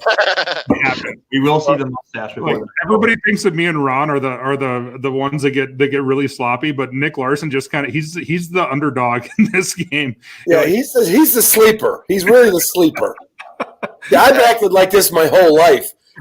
Nick he just slides into this like a guy running for home base and slides. I didn't drink the gin last week because week number 2 things got out of hand. Did a little.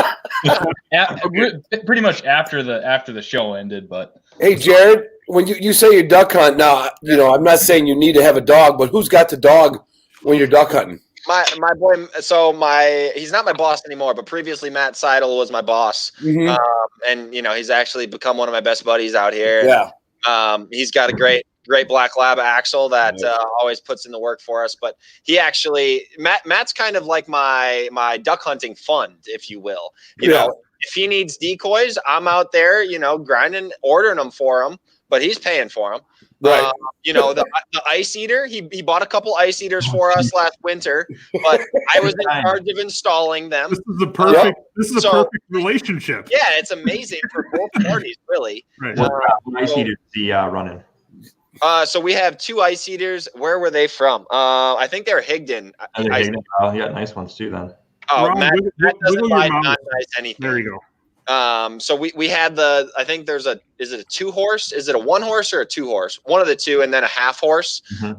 We ran them both. We kept 2 different ponds open for a good chunk of December and January, and we had some good greenhead shoots over them. It was, and I just love chainsawing holes in the ice and dumping an ice eater in. We actually Matt ran trail cameras on them, so we'd have pictures of 400 ducks swimming around the pond. That's awesome. It was awesome. It was super fun. Go ahead. Oh, well, I got one more question about Montana specifically, and I want to wrap this around a question because I kind of want to do this. Yeah. So I'd like to do a combination, like maybe like a pronghorn sage grouse hunt, something like that. I already know what you want to do. Okay, do it. So sage grouse is tough because I think their season's only September 1 through September 15. Right. End of September. Whatever it is, it's elk season, so I'm not hunting sage grouse. I got you. Sure. I'm talking about like a combination hunt, something. Trust me. So my brother and I have this hunt schemed up. He's got a GSP, so he loves hunting birds. He likes hunting porcupines. That's what he likes hunting. He's got a GSP. I haven't heard any porcupine stories about her yet, but skunks. Just wait. At any rate, a mule deer Hun Sharpie hunt in eastern Montana would be so legit. Like especially once rifle season opens up for mule deer, which is usually around that October 20th to 30th mark. I think it's the 3rd Saturday in October every year. You could come out there with a rifle and hunt mule deer. And I mean, at that point, early in the year like that, you're just glassing. But Montana also has I'm pretty sure the only hunt in the West where you can hunt mule deer throughout the entire rut. It usually runs until the Sunday after Thanksgiving is usually closing day. So you could it would be an incredibly fun hunt to come out, chase mule deer with the rifle or with your bow, if that's more your thing and you want to come out earlier. Nope. And then check out, upland opportunities when it's hot in the afternoon. Deer are bedded up, not moving. Run around with your dog for a few hours, chase sharp ones. That would be a super legit combo hunt that I definitely would do. That'd be killer. I mean, and so the reason I ask is I was with Randy Newberg down in Arizona in January, and they were doing spot and stock. Yeah, I was down there with those guys. Right. Yeah. So I was running bird dogs for them, and they were doing coos deer hunting in the mornings. We were going chasing Burns quail in the afternoon. Then Sam Sohold from Public Lands Tees was down there. Those guys they were chasing, they went and chased ducks with Hank Shaw. I mean, it's just like, it was just when you said you were a generalist. Yep. It was just basically, let's kill whatever we could possibly kill. We went hunting rabbits. We chased ducks. We chased quail. We chased javelina. Sam got a great picture of a mountain lion, which is unreal. I'm still super jealous of that. Yeah, he got a killer picture of a mountain lion. Heck yeah. But I mean, just like those kind of hunts very much interest me because I'm a bird hunter at heart, but I also like bringing, like, it's very hard. Okay, so Jonathan Odell from the Arizona Game and Fish Department said that quail hunting or any kind of upland bird hunting is probably like the most calorie negative activity that you can have as far as filling your freezer. Yeah. It's the best way that you can put it. I mean, there's no chance that we're going to go out and shoot enough pheasants or rough grouse or quail to actually make up for the calories we burn while we're doing it. But if you can add a deer hunt into it, or a mule deer or whitetail or antelope or whatever, it's a general deer, so you can shoot either. Sure. Yeah, that'd be killer. That'd be fantastic. It would be a legitimately awesome hunt. I would. Now the tough part is Montana. Have I ever hunted around Eureka for waterfowl? I have not personally, but I certainly know some people that have, and I know that those lakes up there can be dang good. Digressing back to I don't even know what I was talking about. It doesn't matter. It doesn't matter. We were talking about the general hunt, but we covered it. We're good. Yeah. And somebody asked how to find mountain grouse out here. Walk around with a bugle tube and just hit them. I'm gonna like blasphemy here, Jared. Well, I apologize, but they are dumb. Wes, you need to pipe down over there. Wes Larrabee down there in Newcastle, Wyoming. I am not hotboxing that stogie. I still have half of it. If this was Ron, I'd be on my fourth one. So. As far as mountain grouse, look for logging roads and look for wet moisture holding. What kind of roads? Mountain roads? Logging, just like logging roads in the yeah. mountains, but like ones that are gated that you can't drive. I mean, the ones you can't drive, you'll definitely find them too. But I like to be a little bit more sporting and chase them down again by hand rather than with weapon. All right, here's a thing I want to do. And I was supposed to meet Nick last year, and I didn't get out there for the onyx hunt. Me either. Well, you didn't get out there? I thought you did. Well, there was going to be. Weren't you supposed to host it? No.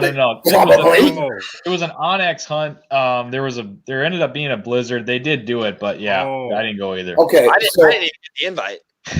Well, you will now. You know. So I told Tyler this, and I was trying to do this with Steve to do an episode with Meat Eater. I've got 3 of these old German guns called Drillings. They got a side-by-side barrel on the top and a rifle barrel below. In the middle. They're sweet. They're killer. I've got 3 of them. When are these from? Early 1900s. No, they still make them today. They still make them, but I've got some from the 20s and the 30s, and it's got a 16-gauge side-by-side shotgun. Below the 2 barrels, it's got an 8mm Mauser rifle barrel. And the other one's got how many triggers? Is there 2 triggers? 2 triggers and 2 different safeties to enact the rifle. And what I've always wanted to do was go out on a given day in the right state where I could shoot a game bird, and if a deer got up, which always happens when I'm bird hunting, and be able to shoot a pronghorn or a whitetail or a mule deer. Now, the legality of shooting one of those big game animals with your dog is going to really come to bite you unless you're in Alabama. That's a thing in here in North Dakota too. Yeah, go to Alabama and shoot a quail, and then your dog can herd the deer to you. It's all still legal. All right. Joe Duncan over here on the side. I don't think they cover that. I don't think they cover that in the game rules. Yeah, it's in Montana. I don't know if they do or not. I know in North Dakota you cannot hunt. You cannot hunt big game with a dog in the field. Right. I know that. If you were hunting pheasants, yeah, and a deer got up, why couldn't you shoot it legally if you had a tag? Because the dog is out. Yeah, it's a hard thing to prove that you were out there chasing one thing and then you were shooting something else. So it's in North Dakota. We just finally passed a tracking law last year, making it legal to track wounded big game with a dog, but the dog still has to be on lead. So there's no chance that it's going to be legal here. I have no idea what the regulations are on that in Montana. All right, what if we did this? That wouldn't be as good though. Yeah, I would like to. There is a state in the western part of the United States, I'm sure, that will allow it. Maybe Idaho. I'm not sure if there's. Doesn't. It does not in Idaho. Okay, Mm-hmm. I was going to say I didn't think there was any laws in Idaho at all. But there is a state somewhere, and maybe South Dakota does it. I mean, for all I know, South Dakota gives away a lot of whitetail tags. I mean, it's definitely something to look into. That'd be a really cool hunt to do, because there's a story. A lot of people don't know this story. I won't tell the whole. I'm not going to tell the whole story about when I shot this guy. I'm going to tell you the beginning of the story. I know the whole story. You know the whole story. I know you do. So I was up in a UP. We set up a tent camp for grouse hunting, and a guy that wanted to buy one of my dogs, well, a puppy from one of my litters. I said, "Hey, I'm going to be up in a UP," and he's in Marquette. He said, "Yeah." I said, "Come on over. We'll hunt a little bit." I had Bravo out there and Artie, and I was using my drilling because when I hadn't been up to the UP for a few years, and I heard about all the wolves, and I'll be honest, I got a little scared about wolves. I mean, a wolf's going to kill your dog if it has a chance. There's no two ways about it, and so I was hunting with my German drilling, my 3-barrel gun, and it's a very light gun. It's a cool gun. It is a cool gun. And so I'm hunting with this guy Bill on the first. We didn't even have the tent set up yet. He just wanted to come up and meet the dogs, and we got a couple woodcock, and it was. I always remember because Bravo, the second woodcock, and this guy shot it. Bravo picked up the woodcock and brought it to him. And the guy was like, he's like, "How did he do that?" I said, "Well, he just wants you to buy one of his puppies, And so, like, third woodcock gets up. I bring the gun up, and a German drilling, the safety is on the side of the receiver. The safety on the top, where your thumb would be on any other break-open gun, is the rifle sight, and it activates the rifle barrel on the bottom. And this woodcock got up, and I went, and I sent a rifle bullet, I don't know where, into the wilderness. into space, and then into the UP timber. And if you would have hit that bird, that would have been epic. Yeah, that would have been epic. I did not hit the bird, no, but I was like, I guess I'm going to have to keep the rifle bullets in my pocket like Barney Fife, But I would love to be able to go hunt somewhere where you're hunting game birds and the deer gets up and you just hit that rifle barrel. Go to Russia. I bet you can do it there. It would be like Lewis and Clark, There has to be something in the Western United States. I'm sure there's some place that allows it.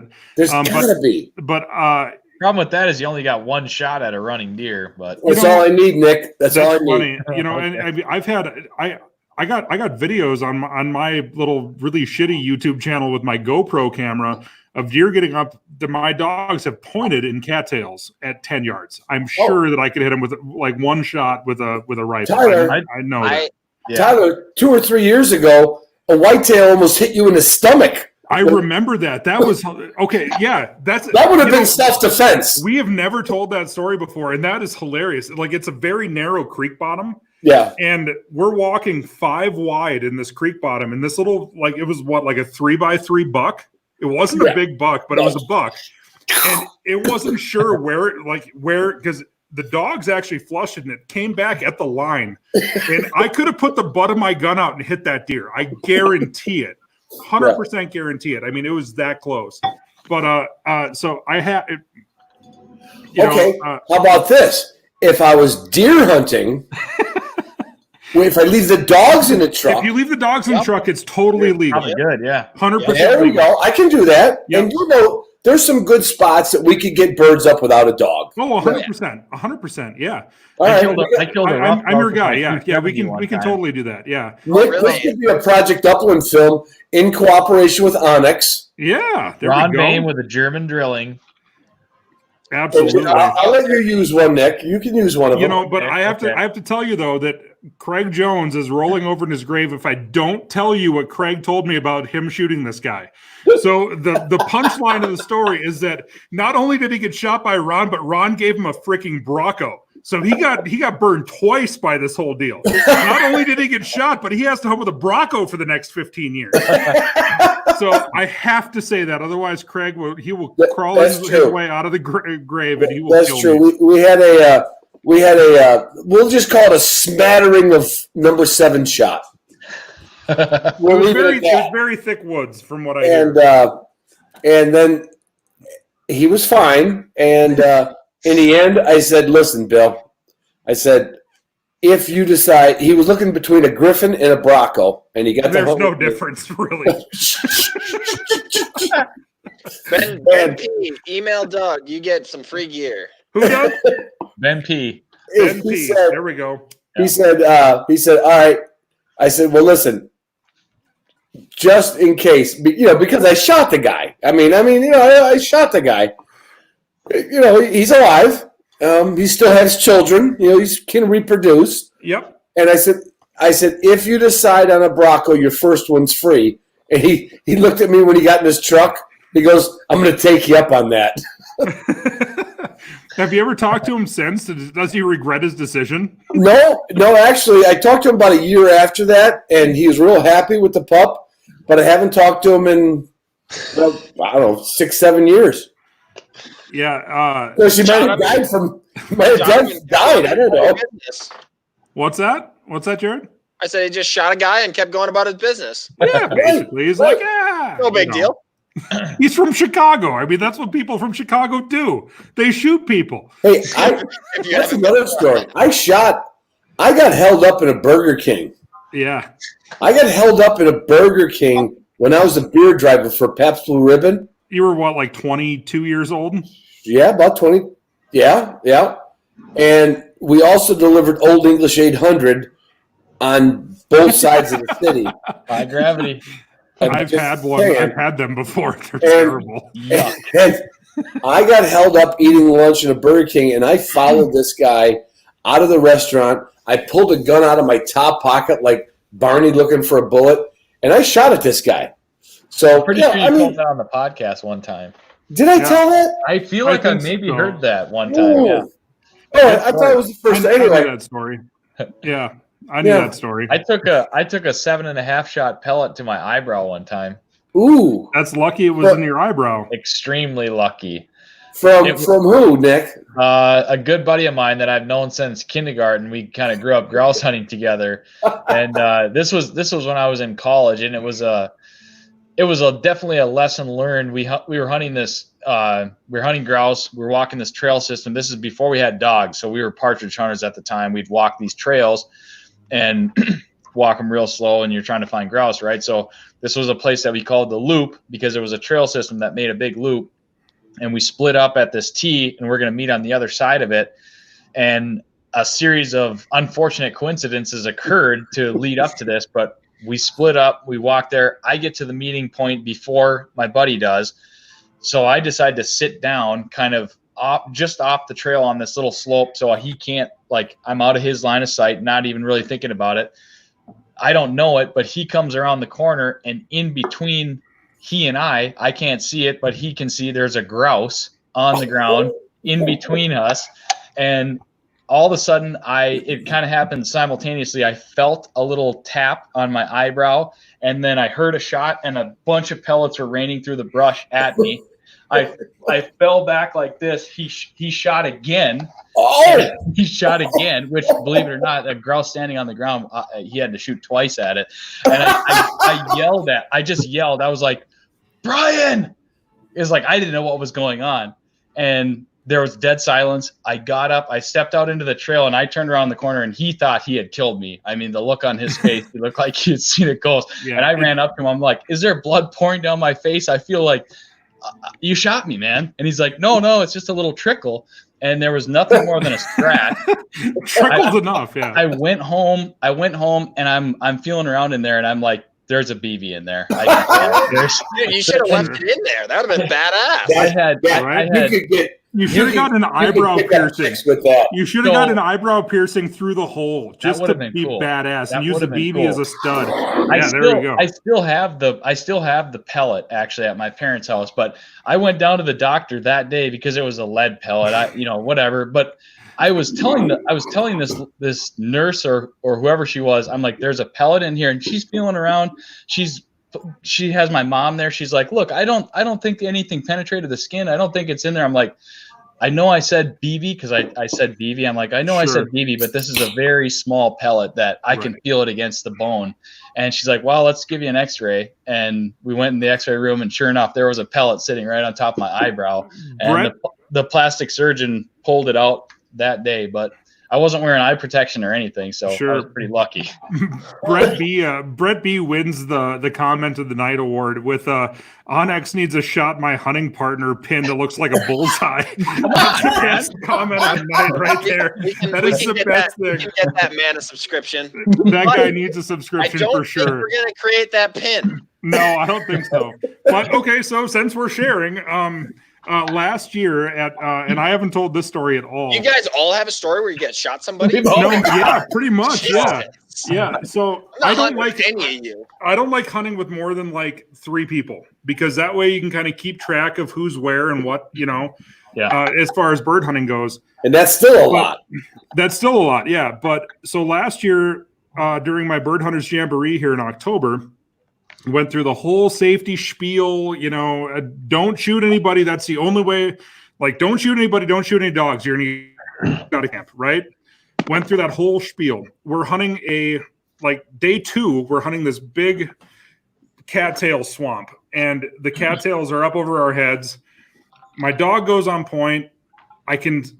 And there's a lot of people. It was like 7 people or 6 people or something like that. We had blockers and everything else. Knew where the blockers were, and I did a quick count when I'm walking up on point, walking up to my dog on point. I was like, okay, 1, 2, 3, 4, 5, 6. Me is 7, but it was 7 plus me. So it wasn't anywhere close. I mean, it was like 110-yard range shot. I still felt really bad about that. Didn't penetrate skin, hit him in the arm, and he's like, I felt that, and I was like, oh god damn it, I just gave this freaking speech. We're hunting with a lot of people. You need to know where you're aiming, and that's 100% true. But he was standing behind like a wall of really tall cattails, and this rooster got up, and I shot. So when you're hunting birds, my rule of thumb is as long as you got like sky, it's kind of like hunting doves down there in Virginia with you, Ron, right? Where as long as you got like daylight underneath your barrel, if somebody gets rained on, it's not that big of a deal, right? Right. Yeah, Go ahead, Jared. I've definitely been rained on, and I've definitely rained on for people. Sure. Yeah. But And I mean, at 120 yards, back then I was shooting Prairie Storm. It'll still sting a little bit. I mean, but it's not going to hurt. It's not going to penetrate skin. It's not going to. But I still felt like shit. I gave a honest to God reckoning of where everybody was at. I was like, okay, you're there, you're there, you're there, you're there. This bird gets up, flies that way. I'm fine.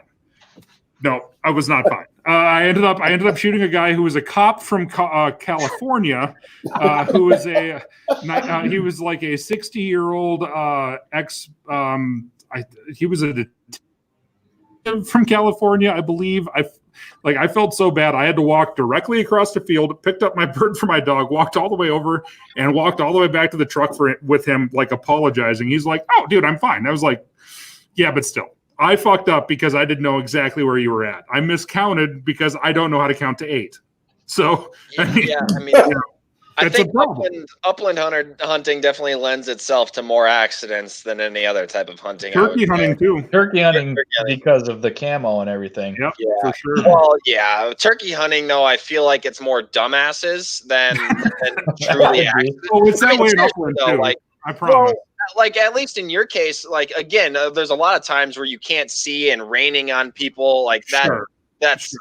I didn't directly shoot a guy. Turkey hunting is like, oh man, I saw that guy. He had a red pocket square, and I saw a movement in red, and I shot that guy. I'm not that guy. I didn't.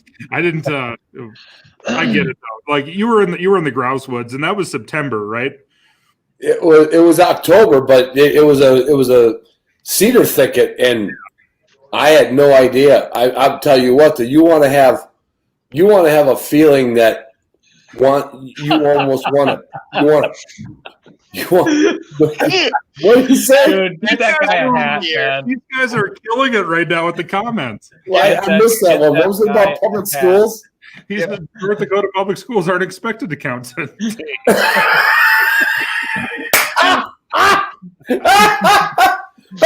Hey, Kevin gets his choice of a membership or gear. Yeah. There we go. That's a perfect way to end it. We're at the 2-hour mark. So like in full transparency, me and Doug text through pretty much this whole thing. But anybody have any final questions or anything else for Jared that we didn't cover, including any of us? These guys are crushing the comments right now. This is Excellent. The best part of the whole thing. Hey, let me tell you. We also a lot of you. All right, last one. Okay, let me tell you something. Here's another little tidbit. Maybe I should have saved this till next week. But in Chicago public schools, we had swim class. You guys probably didn't have swim class. We've only heard this story. Okay. I and 3 million other baby boomers, we had to swim naked. We had to swim naked. Yeah. What was the segue to nude swimming? Yeah, I was gonna say, I don't know, Nick. But I'm you just know what, telling though? you, as long as we're walking down the walk of shame, and I've shot people and I shot at people on purpose, I might as well tell you all that I swam naked in high school. So Maybe though it helped. I think that it probably helped you, Was it Ron. a co-ed gym class? No, it was like a sausage fest. kind of like Hunter's Happy Hour. I think it helped you though, Ron, because if anybody's going to say anything about Ron, they're never going to say anything about you being modest or having any kind of No. You don't give a shit. That's the best part about you. So it probably helped you in some way. That's pride. We gotta get those. All I can tell you, young kids, all my young friends here, I love being with all you guys, is you don't know what it feels like to be born the last day of October, to go into freshman year of high school, not as mature as the rest of your friends, and then find out that you don't have any swim trunks to put on. and sit on a freaking wooden bench with your little hairless scrote and wonder why did my mom send me to public school? Well, because everybody said the reason that were they worried about dirty trunks? I think it was I'm not even going to tell you why I think it is. It is a proven. I sat up at the Fish Shack, the famous Ranella Fish Shack, 4 years ago. Doug was there, Matt, Danny, Steve. We're sitting there, and we started getting into this, and I started talking about swimming naked in Chicago. And Danny had AT&T service, and he starts Googling this. And everybody's calling bullshit on me. Yeah. And then Danny pulls it and goes, no, hang on, guys. No, Rod's not lying.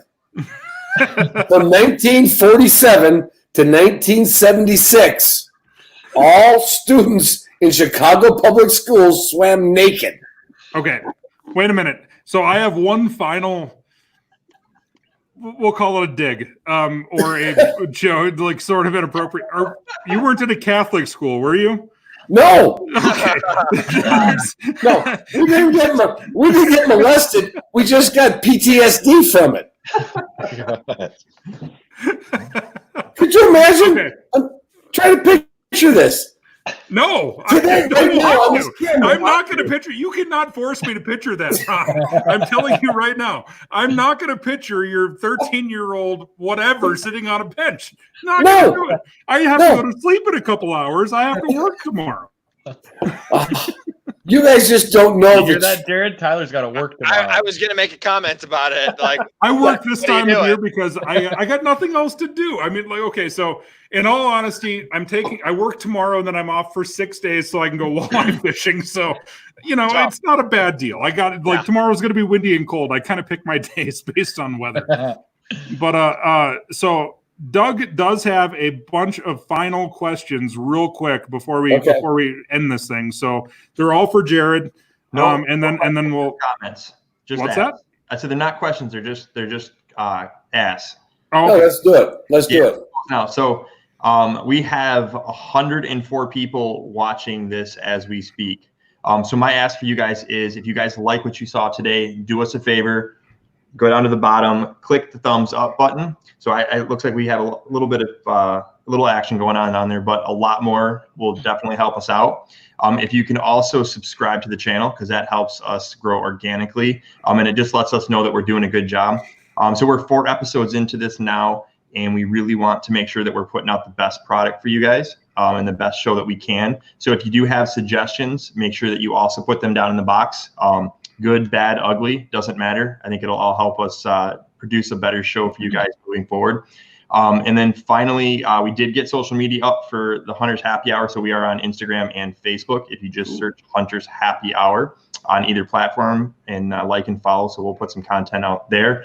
And after we're all done and we end the stream, do us a favor, put down in the comments what your favorite function of Onyx Hunt that you enjoyed learning about today. Just so that we can share that with Jared after the show. And let him know. If you do that, Doug's going to pick his favorite 3 for elite memberships. So do it. Nice. Dude, you're killing it right now, Jared. You're killing it. Yeah. So make sure that you go down, but you have to be subscribed. So if you're not subscribed and you comment. And that's not the live comments. That's the comments on the actual video after we shut it down. After we shut it down. So wait till we end it. And then it's the comments that happen after we end it. Also, just one final thing. One of the things that does help us kind of grow this organically is after this whole thing's done, go to YouTube and actually share the video. Yeah. Because there's I've shared it out a bunch of times, like last week's video and everything else. Share it on the Facebook page, share it on whatever. That's kind of the cool thing about this is that now I'm going to watch this again because I'm never going to remember what we talked about with Jared because, let's be honest, I'm kind of. And that was some good stuff. Yeah, 100% there was some high quality content going on there. 100% there was. And just like last week with Seth Bynum, there's all kinds of really good information on there about vet stuff.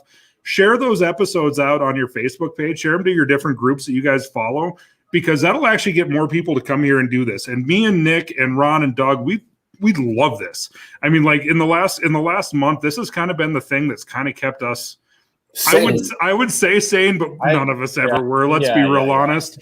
But partially sane. Definitely something we all look forward to. That's Ron, we absolutely do. What's that?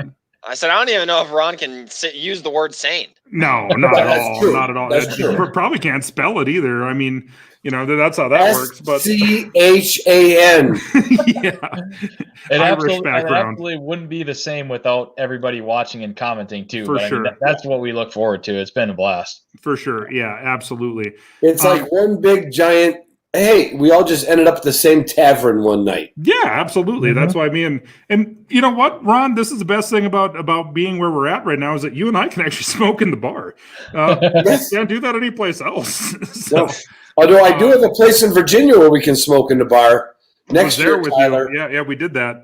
Anybody else who comes down to Virginia? People were asking what I was smoking. I am smoking Ashton.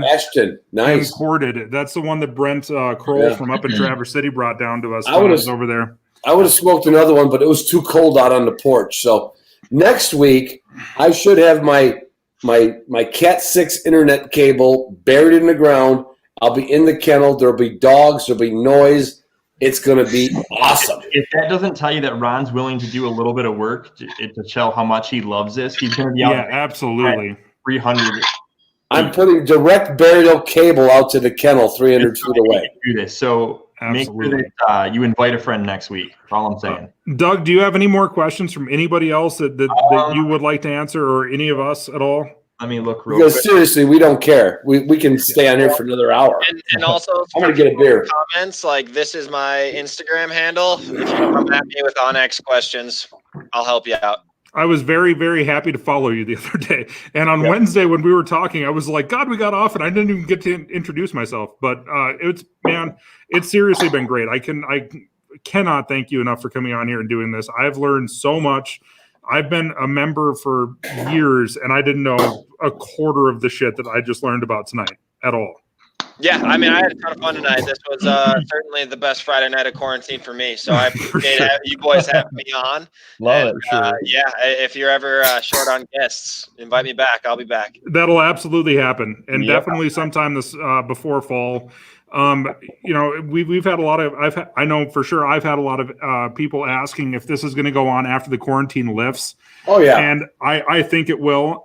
We're probably going to change nights eventually because eventually people will start going out again on Friday night, and we do want to do this live because it's just fun. So we may end up switching to a different night. If you guys do have an opinion on which night we should maybe do.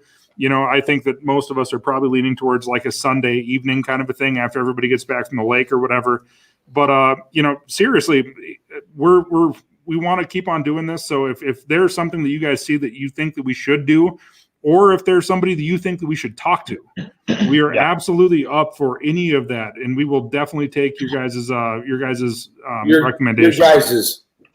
I did say it again. Oh my God. Maybe it only happens when I'm drinking. Joe Duncan, Onyx phone numbers. We're exploring it. Oh, that's a good question too. Yeah, I saw that here a little bit ago. Yeah, that's I a would good think question. that probably had more to do with like privacy from the landowner. We actually back in Hunt 2, so a couple versions ago, we had phone numbers and we got like a flood of calls with upset folks. So like, hey. Right. Some guy is hunting my property now, or calling me to hunt my property, and he said it's your guys' fault. So I was like, he said you guys is new. Fault. It's not just me. It's not just me. Okay. So if you're on the Northwood Collectives feed, really appreciate you guys jumping in, but know that our time on that panel is short-lived. So if you want to make sure that you stay connected with us, I'm going to drop the link one more time into the blah blah at the bottom there, as my buddy Carl would say, and click on the link. Make sure you subscribe to our channel. That way you can stay connected even after we've made our big exit from Northwood. Once AJ kicks us off the Northwood. Yeah, absolutely. It's bound to happen if we hear one more.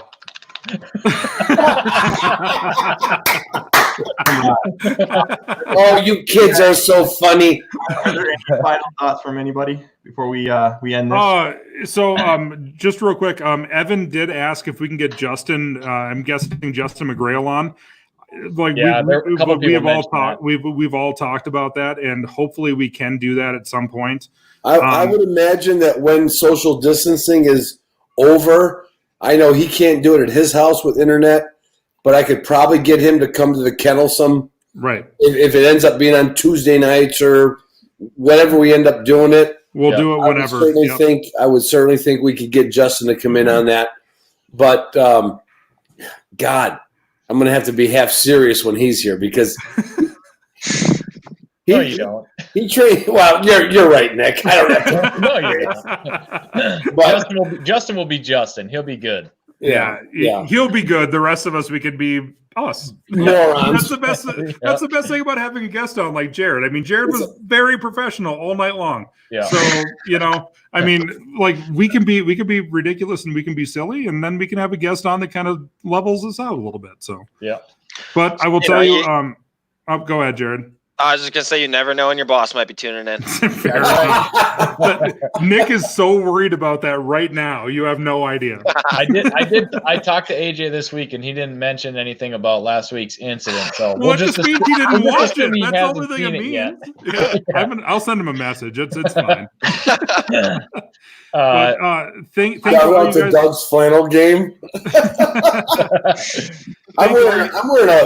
I'm wearing an old Beretta sweater with a wind liner. First light plug. And a new first light. Yeah, you need to cover that up. You got a different sponsor. Well, no, I know. I love Pike Gear, but I just got this shit in the mail from First Light today, so I know what the hell. I mean, for sure. Yeah. All right, guys. Well, we can't thank you guys enough for all tuning in, all the comments, all the questions. It's been fantastic. We're going to end this. We're probably going to sit on here and keep on talking for a little bit, and you guys are not going to be privy to that because, that's just kind of how this whole thing works. And to be real honest, if I don't pee in the next 5 minutes, I swear to God, I'm going to flood this floor. So thank you guys very, very much. Virtual social? Yes. Final social of the night. I'm drinking Blanton's. Everybody else is drinking beer, so. Salud. Cheers, everybody. Thank you, guys. Go to the YouTube channel, subscribe, follow all of us on Instagram and all of the bullshit, and we'll talk to you guys next Friday. Don't forget to next week. Again. All right. Absolutely. Thanks, guys.